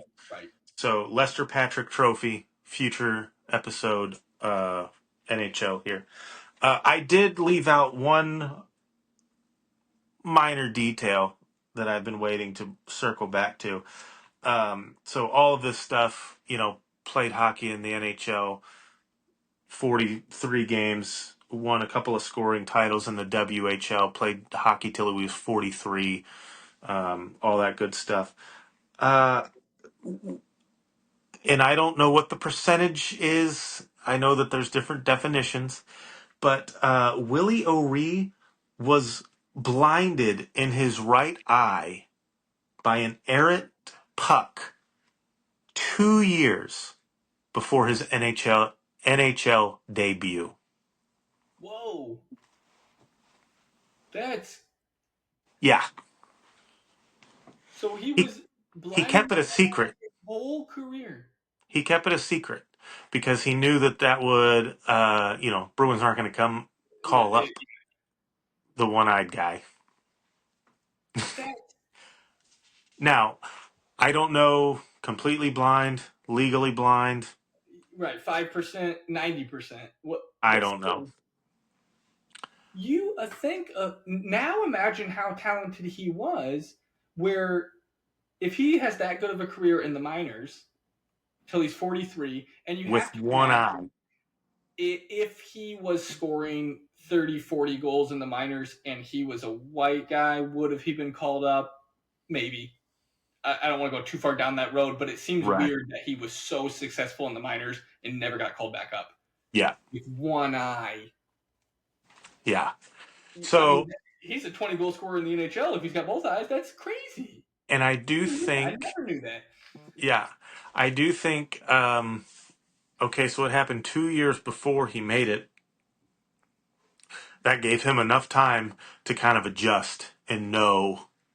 Okay, normally I'm looking for the puck here, but now it's here, So your new normal, he's adjusted. Than you're used to or something. I have heard that. I don't know the percentage. Like your hand-eye coordination's probably a little off, a little different. Perception. Yes. Talk about what you're saying. Getting targeted and getting butt-ended and you don't have depth perception. Yeah. And just hockey's a weird sport where, like, I know that the play back then wasn't quite as fast and tips and deflections and stuff, but like the it's not linear, right? You're going back and forth and left and right constantly. Right. So the puck bounces around and it's like that is hard to track. Yeah. With no depth perception, you know what I mean? Like, that's amazing. Yeah. So it just kind of crazy. And the fact that, he probably he had to keep it a secret. Yeah. So, just different generation of, not the entitled. I feel like this generation, my kids, even people my age, we're entitled to stuff and we don't want to work hard for things and, oh, poor me, whatever. Talk about a guy that was resilient and not only broke the color barrier, but was blind and probably never told anybody until after his NHL career, or whatever. Like a grandpa before. So then you're not, you can't be using that as an excuse. Hey, what happened out there? We saw you missed a couple of plays. I can't see out of my right eye. That's what happened. Yeah. You can't use it as an excuse, a crutch. Just went out there and played until 43. Get on with it. That's amazing. And dealt with it, made the best of it, overcame it, and now has this whole legacy of, breaking the color barrier, and just all the things that he's done for hockey. So I just thought that was appropriate for, Martin Luther King Jr.'s birthday coming up here on Monday. We're going to celebrate it. And, then when I started doing some research and he broke to the day that we're recording this. Yeah, Come on. that Perfect. one, which Perfect. is kind of funny now looking back with the hindsight that it was today, Yeah. because when we were setting this call up, I was like, which day works best for you? You know, did you want to do it today? Do you want to do it tomorrow? And you were Yeah. like, today for sure. And now you're like, look, it's got to be And the 18th. at the time, I didn't know that. I will be honest. I didn't start doing some research until today. But I was like, oh, that's perfect. That So, is that's one of those just meant to be things right there. yeah. That's Yeah. amazing. So, just another little thing that I think a lot of people, if you ask them who broke the NHL color barrier, because it's so fresh as far as him being honored within the last 5 years, I do think people would, wow, I say 5 years, but it's really been closer to 7. People probably could name Willie O'Ree. But how much do they really know about him? Exactly. And like, we started this story. I knew that Willie O'Ree broke the barrier, but I didn't know all this stuff about him. Yeah. Right. And when you think of like, maybe a black player who is Hall of Fame no brainer based off of their NHL stats, you might think of Grant Fuhr if you're old enough, but you're probably getting all the way to Iginla before you think of someone who's like, they're first ballot. This guy's in the Yeah. Hall of Fame. He's got 600 goals. Like, he's a legend. And Yeah. it's like, that's a lot of years Yeah. between the gap. And not to belabor it too much, but if you ask people in 2010 which hockey player broke the color barrier, probably not as many people know. Not many This is people a know. recent spotlight. Yeah. So it's a bummer that it took so long for him to get his due credit, but what an amazing story and person. Yeah. Just add to, because it's like all the things you listed is an amazing story. Right. Then you add in that you are legally handicapped. Yeah. And you're just like, don't worry about it. Just go to work. Just get on with it. Right. Because I'm sitting here thinking, I'm pretty sure, I don't know the percentages, but blindness, I think, is like a protected right or something. Like if I get hurt at work, yeah. if the ceiling tile falls out and I go blind, Mm-hmm. I can like get money for the rest of my life or something like that. I don't know the details, but there's certain things. If you lose a limb or you go blind or something, there's certain disabilities that like you're supposed to be taken care of by the government to some degree. Right. And you're just like playing professional hockey blind. Yeah. And talking about crazy, you got hit with a puck. So like you got injured in the workforce here. Like that's wild. Anyways, yeah. So I didn't mean to just repeat your whole story, but I am pretty. No, it's fine. Yeah. Blinded in his right eye. I never had heard that. Yeah. But anyways, good stuff for that. That is a great history lesson. I almost feel like we should just like end on that high note because it's like the first time ever I've tried to switch up our order, and Studs and Scrubs is just not as interesting as Willie. It won't live up to it, but we can hit a little bit of Studs and Scrubs. We'll hit a little bit. Couple to keep our fantasy. Yeah. Did you have some lined up you wanted to go to, or you want me to? I do. I can start. Yep. I got a couple of studs and a couple of scrubs. I'll start with a stud. Okay. And I apologize on names, but this goalie for Montreal, Jacob Dobbs, Dobie. And to be honest, I wouldn't have known who he was until about a week ago. Yeah, no one would. He's rostered in only 22% of the leagues. Goalie for Montreal. He's won all 4 of his NHL starts. Okay, you probably know, or at least are looking at. Retired. Yeah, right. The 4 teams that he's beaten. I don't know which ones they are. Okay, well, in his first start, he shut out the Florida Panthers. Okay, pretty good. His second start, he beat the Colorado Avalanche, led in 1 goal. His third start, he beat the Washington Capitals, led in 2 goals. And then most recently, he beat the Dallas Stars, led in 1 goal. So, yeah, he's pretty good. I'm a little hesitant to jump on goalies when, they win their first career start and all that stuff. But, I mean, you've won 4 now, and all again. I mean, Dallas is the worst team on that list? right? I mean, And Dallas could pretty much any given year, the past 5 years, win the cup. and you're on Montreal, a team that's not great. I mean, They're decent, not. And but they've been very hot recently to the Red Wings' demise. Since yeah, Christmas, they're both doing good or whatever, New Year's. But yeah. still, they're not a very good team. It's not like you're winning 6-5 and Right. you won your game just because your team outscored the other team. Yeah. You And even if Montreal went out there and they score, I don't care if, they put in Spencer Knight and Montreal put up 7 goals, you still let in 0 yeah, to the yeah. defending Stanley Cup champions. And debatably, the Panthers are still the wagon of the NHL. Still the best in the league, yeah. Until they're not. But yeah, so I think he's a good stud. At some point, right? He's got to come. I'll say back down to earth, but maybe this is his earth. I don't know. Maybe this is, we just live in it. This is his earth. Yeah, it's his world. We're just living in it.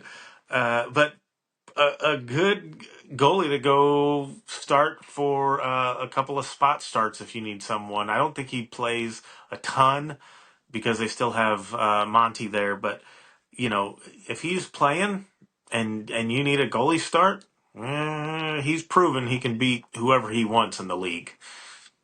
That's it. I feel like he is starting again today, maybe because it was your suggested ads on the app. No. Okay. Oh, that was probably yesterday. Did they play back to backs? I feel like I just read his name as like a Okay, maybe they did play. pick up or something. I think, Which when they beat Dallas, so it was yeah. Thursday. Yeah.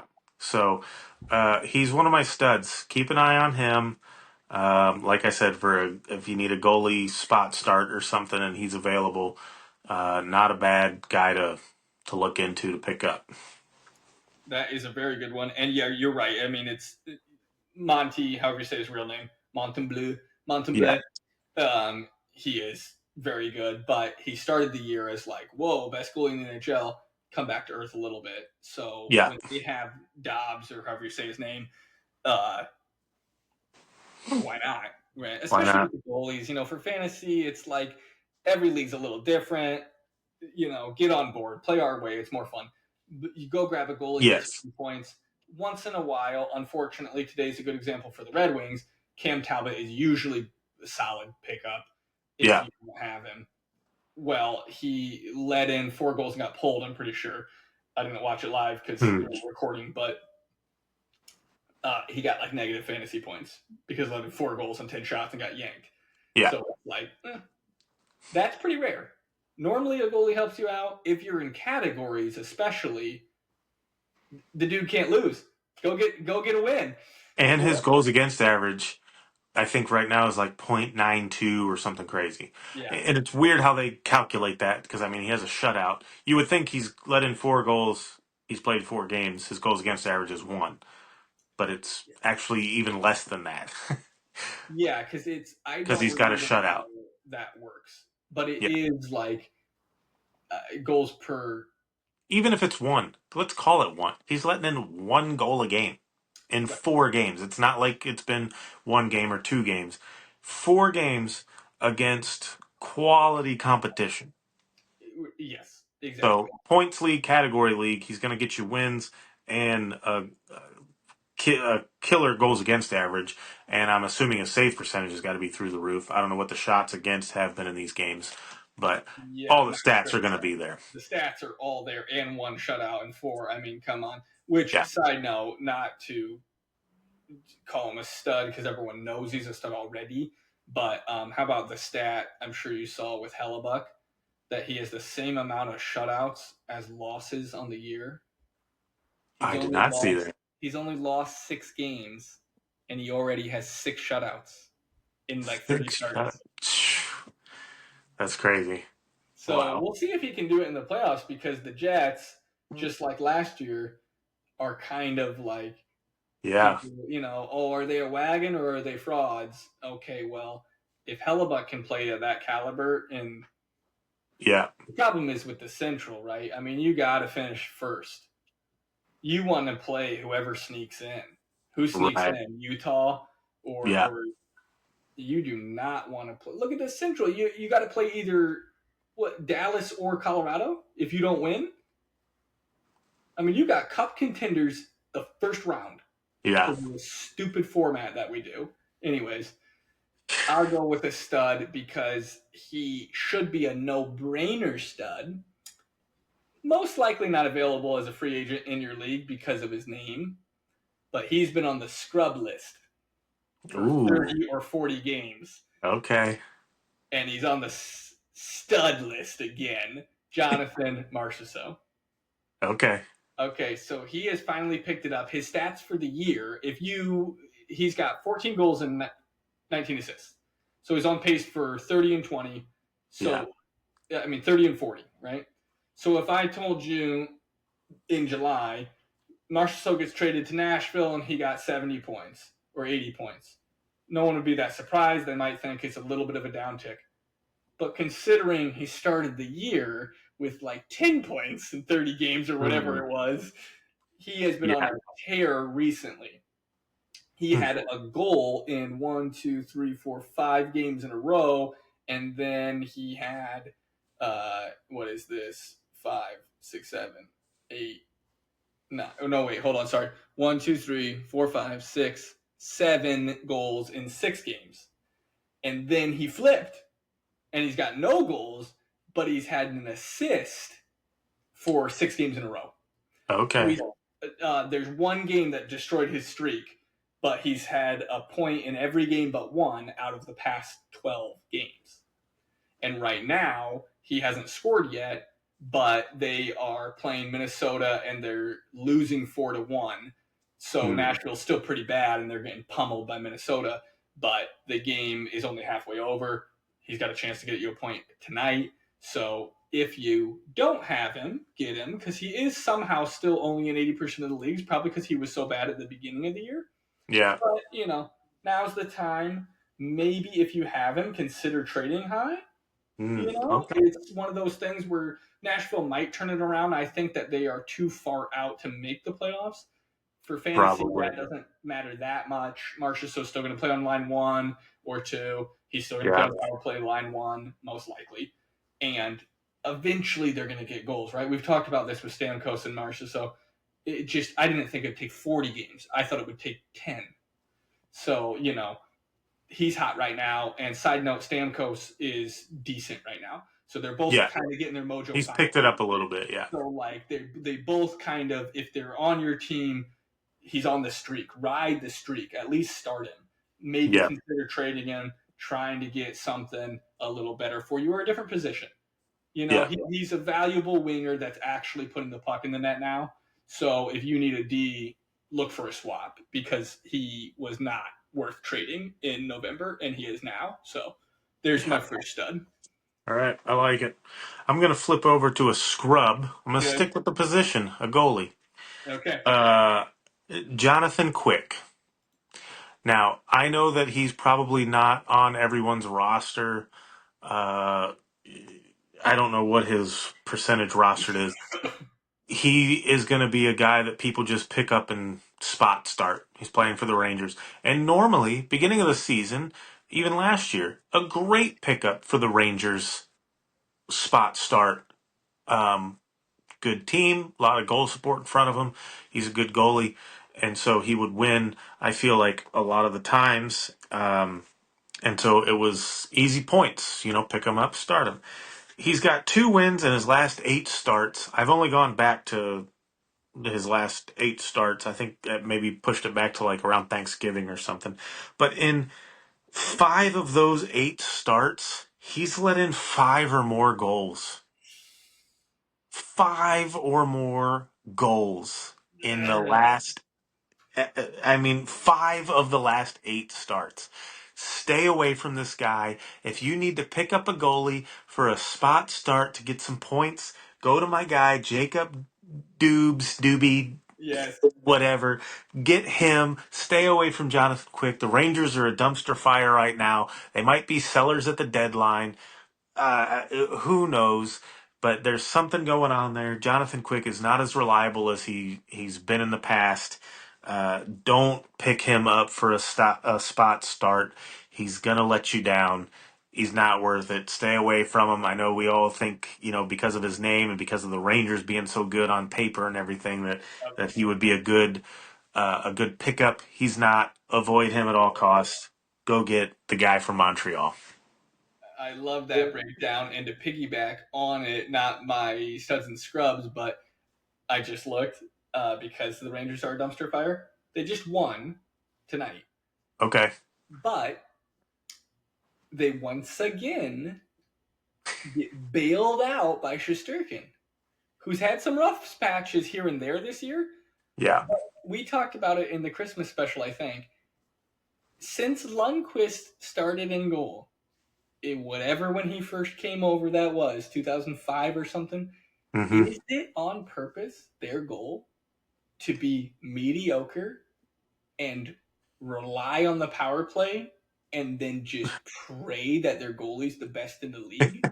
Because he had a shutout on 27 shots. Okay, not breaking a record here, but they beat a very surprisingly decent team this year, but it's still the Columbus Blue Jackets 1-0. 1.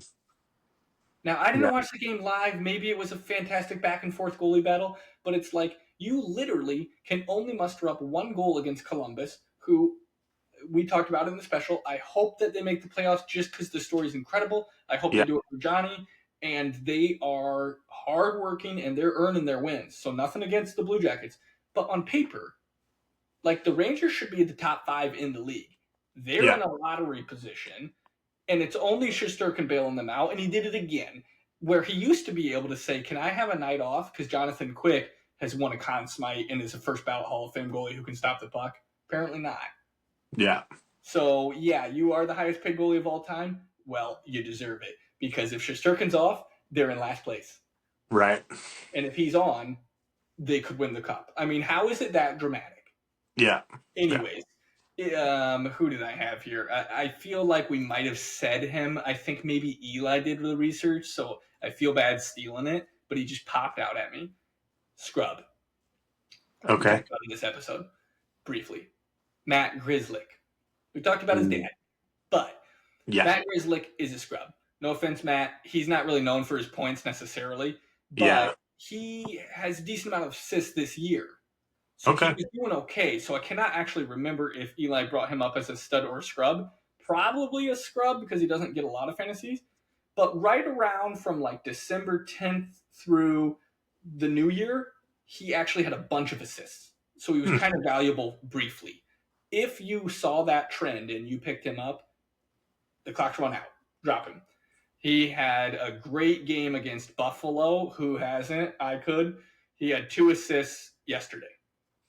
But other than that, since January 9th, he has had negative fantasy points almost every single game. Literally better off putting nobody in the slot. Yeah, that is crazy. But he had one really good game with 2 assists. He played 25 minutes on ice, and they won 5-2 against an absolute dumpster fire that is Buffalo.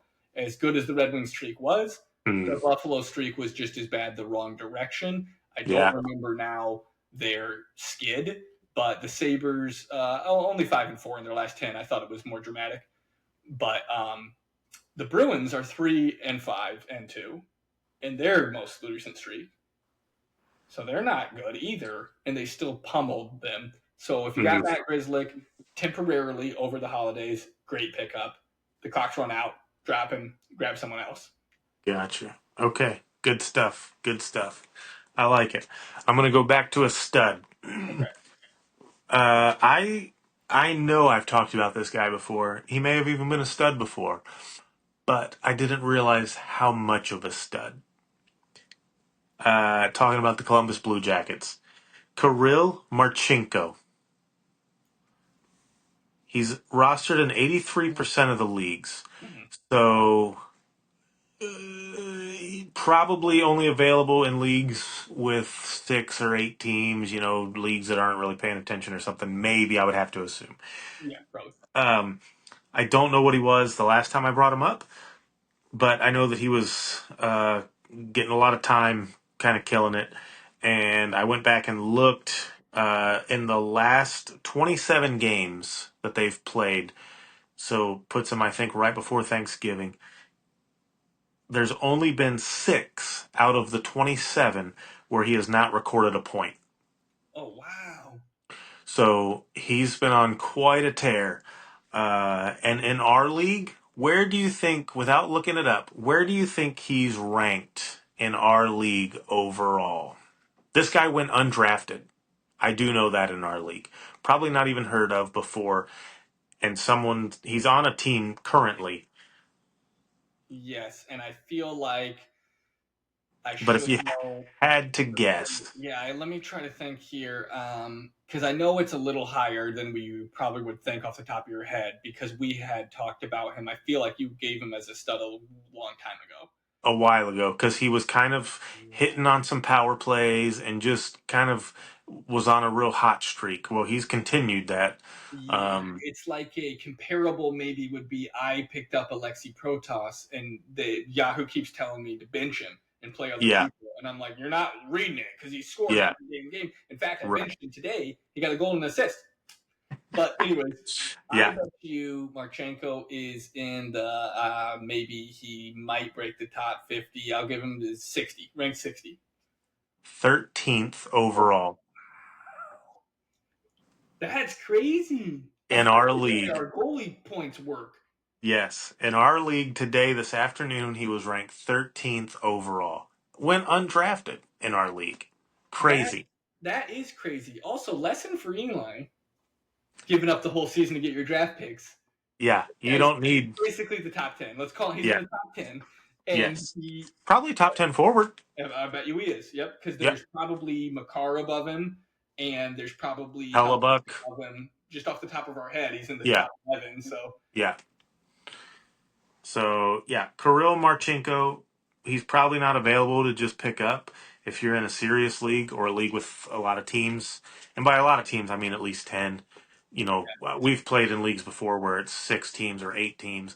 Every team's loaded. But even then, to be ranked 13th overall, if you're in a 6 or an 8 team league, go get this guy. Drop another scrub on your team and pick him up. Yep, and you know what? There's probably people like I just talked about Marcia. So he was, I think, 84% or something like that.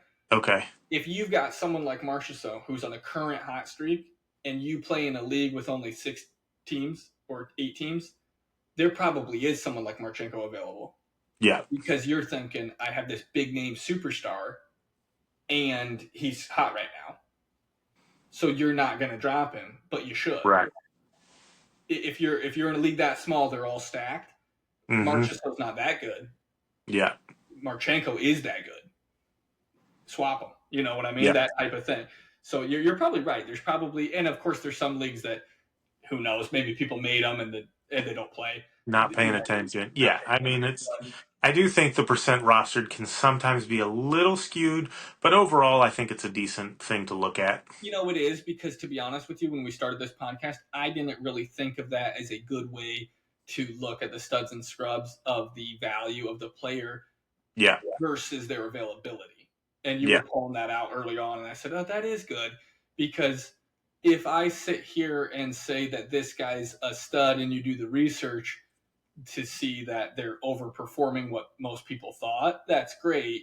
But when you compound it to the percentages, it's kind of like, hey, if you listen to the podcast, like, go get this guy. He's probably available.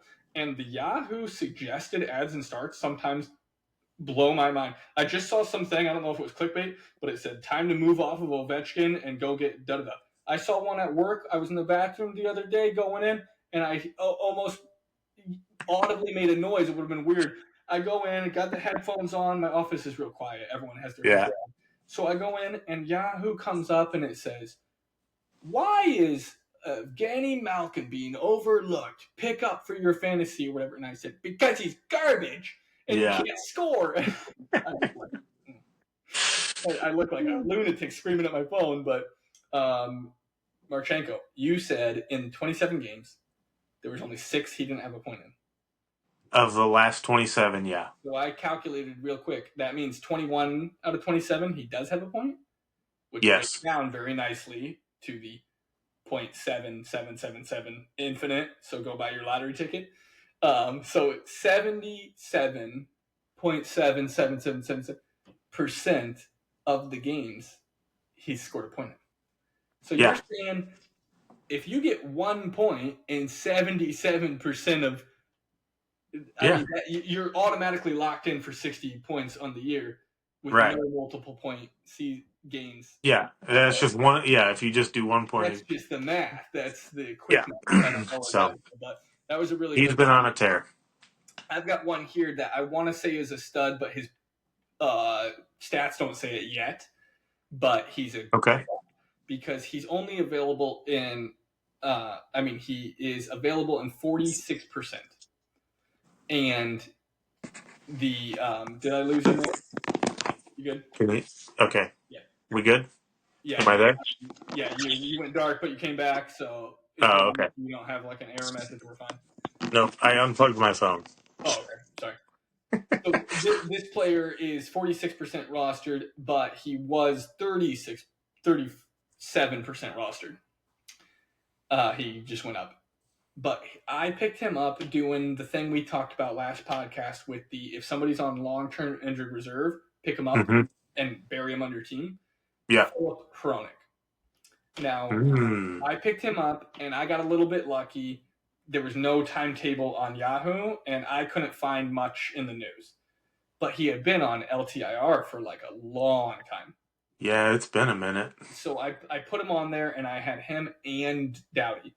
So I'm looking at my defensemen going, if they both come back, man, I should be in a good position. So basically, he sits there for 1 week. I don't remember who I played, but I annihilated him, so I didn't have to worry about it. And then Hronik got back from his injury just earlier this week. I think I got it here. He played Winnipeg January 14th. Didn't do anything in fantasy. But game number 2 against LA was on Thursday, the 16th, right? And he got an assist. So then tonight, he's playing right now. The game just started, no points yet. But he's only been back 2 games, and he's got 1 point. Yeah. Last year, he had a record, a career high year. But he's been out a very, very long time with injury. Last game played November 27th against Pittsburgh. He had an assist. He comes back. They play Winnipeg and get hammered 6-1. Then they go to LA. They get ripped apart again 5-1. But he got an assist. So they got to play Winnipeg, LA, Edmonton as soon as he comes back from injury. Then they get Buffalo, Edmonton, Washington. So he's coming right back in to all this drama about Pedersen and Miller, and the team is on a skid. They're not playing well, and he's playing defense against juggernauts. And getting pummeled, and he still managed to get an assist. So where he's not really a stud stats-wise yet, he's only rostered in 46%. I think go get him while you can.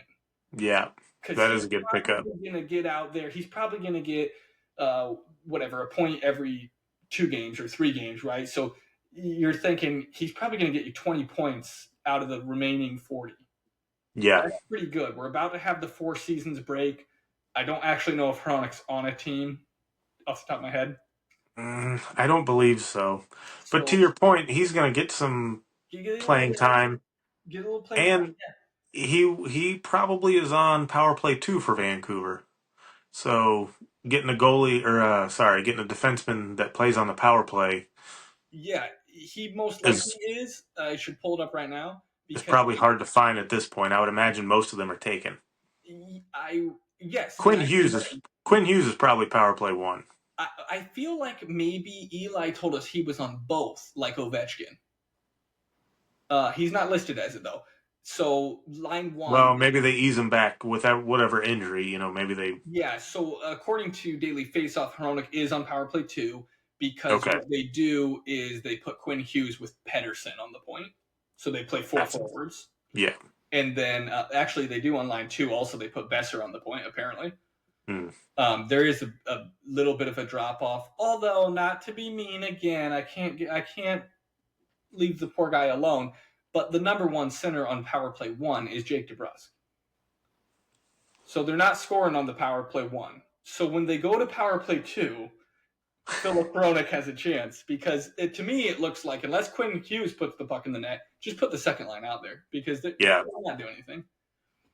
Although Garland is playing pretty well. But anyways, Hronek, I'm going to go with stud even though the points aren't there just because you can probably get him for free right now. And I think in 2 or 3 weeks you won't be able to. So we'll grab him. Good stuff. I like it. So I got one more scrub and then I'll be done. Okay. But it's kind of a whatever. You be the judge. That's okay. We'll wrap up, I think, with this. You give us your scrub and we'll close out on a low note. Okay. I know earlier I said I wasn't calling any team owners out, and I won't. So no names. I'm changing the names to protect the identity of the individuals. Scrub, fourth liners in our league. Pay attention, set a lineup. Today, you want to go to his lineup? Did he really start Paul Cotter at center with Sidney Crosby on his bench? That's a start active Yahoo click button, whatever. Paul Cotter is rostered in 7% of leagues. He's got like 64 fantasy points all year. You're a bye week. You're a bye week. What are we doing? Paul Cotter is on his starting lineup. He has negative points in 1, 2, 3 of his past 6. Crosby on the bench? Scroll down. Let me see the bench real quick. For today. Fourth liners, we're not going to call you out, but the available centers on the bench. Matthew Barzal, Michael Grenlin, Ryan O'Reilly, Sidney Crosby. On the bench. What are we doing? Now, I will have to say that I have to interject and dismiss you a little bit because you're playing fourth liners? And I am winning by over 100. Which, for our listeners, the way we do points, if you get 200 in a week, you have a very good chance of winning. Yes, 100%. Is unless you play Hockey Homicide, who scores one more point than you do with 211, and you have 210. You know whatever. What? I was laughing because I happened to know that Hockey Homicide was asleep ahead by like 10 points or more, and I see on my phone that you go and pick up. Yeah. And you have Aiden Hill, right? So the Vegas game was late at night, and yes.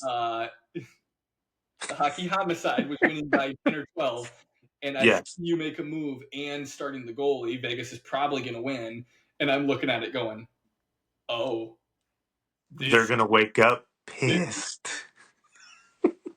Yep. And so I'm sitting there on my phone, and this person's sleeping, like, uh-oh, I hope. But then... And I was hoping for a stat change. It's only happened to maybe once or twice in the time that and... Yes. But I was hoping for like, your guy actually got an assist, so here's plus 2 points. Now I win. Or their person didn't get that assist. We're taking it from a minus points. You actually win. Didn't happen. I was out of luck on that. But yeah. And I understand if you're losing by a lot, fine, whatever. We are towards the end of the week here. But if it's close and you want to, the points for is like the first tiebreaker. Right. So you're just trying to score points. And Paul Cotter, drop him for someone else, dude. You know how many people are ranked higher than him? Just drop him, pick someone else up. Sounds like you got plenty of centers. Drop some of those centers, start picking other guys up. There was a few more centers than I would have guessed. Let's look at the top available, according to Yahoo, centers. Right here, I do it right now. Logan Cooley. But you don't need centers. He's got... you don't need centers. Our sub list.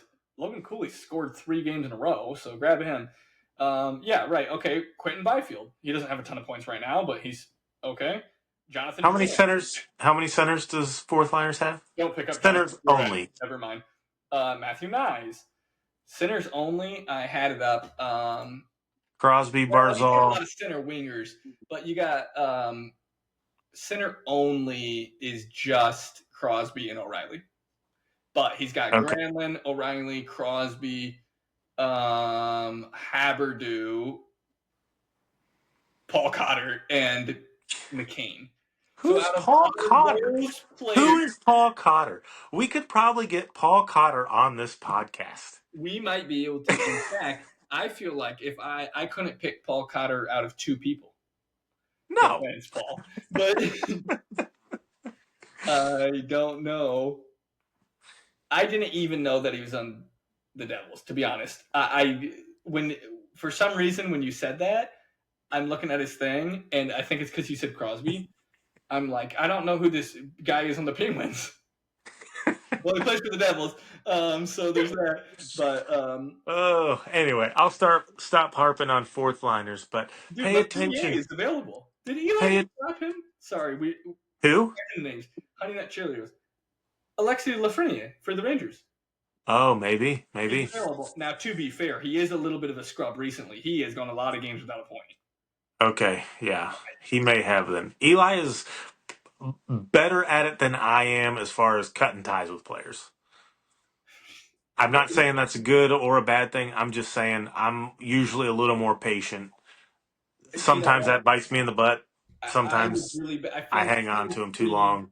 Yep. 2 or 3 years ago, I forced myself to be better because I would hang on too long. I don't remember what happened, but I had a 1-2 punch or maybe sometimes you got guys on the same team and it can bite you in the butt. But if you've got 5 people for the Avalanche, that's bad. Unless it's you got Makar, McKinnon, Rantanen, Right. But I think Leah last year, she had an amazing team, but she had 5 Maple Leafs. And you're just living and dying by the Leafs. If they don't play 3 or 4 days in a row, you're screwed. So, but if you can get the 1-2 punch, you can get the Backstrom and the Ovechkin, right? Yeah. You got to have the guy who passes the puck to the guy, Makar and McKinnon. Right. Boom. Then you're going to tear the league apart. And the way back when, I probably said this already, I know I have to you, but on the podcast, I got Getzlov and Perry, maybe our second year. Yeah. And I had another 1-2 punch, but it was game's over, baby. I won. Yeah. Which is funny now. Corey Perry's available in 90% of the league.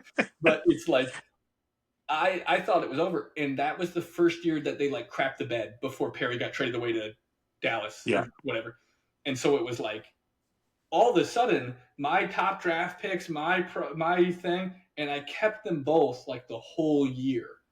And at the time, I might have had Sagan and Ben, maybe.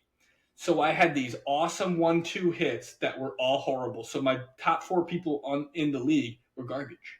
Yeah. And when they were superstars at the time, it would be similar to today if you had whatever, I don't know, you had Stamkos and Marchessault both, and you're sitting there in Thanksgiving going, yeah, I got to do something. I got to drop these guys. And that's where, I think I had to force myself to be you can't hold people the whole year. If they're bad, they got to go. We might have had the can't cut list still on, maybe. Maybe. I can see that. Can't remember. Yeah. So. Anyways, don't remember that. We might have turned it off because you got stuck with Stamkos breaking his leg in half way back. Eventually we did turn it off, and I remember it was when, I don't know the year, but Jonathan Quick got hurt maybe halfway through the year and was out for the season. Or something crazy. But Yahoo's can't cut list was the top 100 players. Well, at the time he got hurt, he was in the 30 something. Okay, well I couldn't drop him until he got below 100. So it's an active thing. So it was for a month or 2 months he had to. And it was before I think IR plus or maybe. Yeah, because we didn't do that at first, which is. And I think they were just labeling him as out or something. So I couldn't put him on it. On IR, they have to be on IR, and he wasn't on IR. He was just listed as out. And so I couldn't put him on IR. I couldn't drop him. He was just eating up a roster spot. That makes sense. So then I think we got rid of the can't cut list. And the IR plus probably the same time. Yes. Yeah. That's what we should do. I said it way back on episode 1. Just maybe I should just record something 10 minutes of just saying, here's the way we do our rules Mm. and our points, because it's way more. Yeah. And I forget some of that Yahoo crap. That's like their default settings are just weird. Terrible. Yeah. It's I like don't like them. some of it is like a matter of opinion, but like in real life, they're listed day to day. Now you cannot use your IR. They have to be IR. Dude, screw that. They're not playing because they're hurt. Right. Let me put them on there. And little stuff like that we do just makes it way more entertaining. Yeah. And it's been, I mean, we've tweaked stuff year after year after year. It wasn't like all of a sudden one year we had it all figured out. And we probably still don't have it all figured out. There's probably going to be things.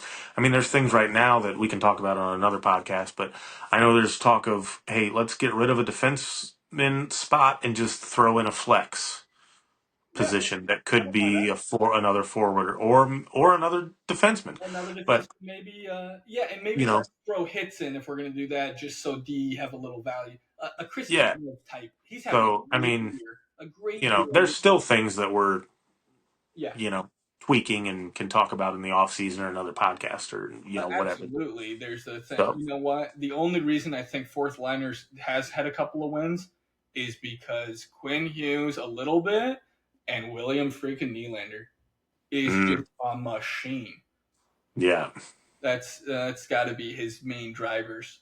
Anyways, that we'll just talk in circles at this point because we haven't chatted in so long. We could talk about it forever, but we got a long episode again, which is good because we had a break there when Nick was recovering from his loss to Hockey Homicide. Yeah, we're back now. We're back. Also, real quick, because I am doing well this year, and normally – of course, it's because we have a podcast now. Nick's normally the best in the league. Remember way back at the beginning when I was 2-2, but I was like, but I'm really 4-0 because the Fourth Liners in last place beat me, just like you were talking with Hockey Homicide. It was the opposite. I was ahead by 20, I think, going into Sunday. And no. I'm wrong. Right away on Monday night, he was beating me by like 40. And I was like, what? Yeah. And then I clawed my way back. And then on Sunday, like you, I like added somebody and I got really close. And I think I lost by like 1 point. And then I had a game where it was the opposite. I was ahead the whole week and we were really close. But I went to bed up by like 12. And I woke up and I lost by 5. And it was something weird too where it was my fault, but like if I would have played a goalie instead of the other goalie, it would have been enough. Something happened, like it was my fault, but it was literally like I'm sitting there 500 at the beginning of the year going, nah, that's crap. And if you add those wins to me, then it'd be like, I'm 10-4. I should be 12-2. I'm clearly in first place if that happened. So Fourth Liners this week is getting his payback because he beat me back then. That's the brother love that we got going. Yeah. Good stuff. All right. We'll probably wrap it up before I talk in circles again. So yeah, it's all good. That was a fantastic history lesson, though. I loved it. And good episode all around, I feel like. Yeah, I like it. This is one of my Christmas shirts, too. I love these silly shirts. And this is, I know you don't watch a lot of Simpsons, but El Barto is when he goes around and sprays paints. Although it doesn't say El Barto on it. Maybe it is. Anyways, he's the menace. I love this shirt. Yellow's not normally my color, but it's awesome. Yeah. All right, buddy. I'll talk to you next week. Have a good one. All right. Keep your stick on the ice. Make the first move, Conway.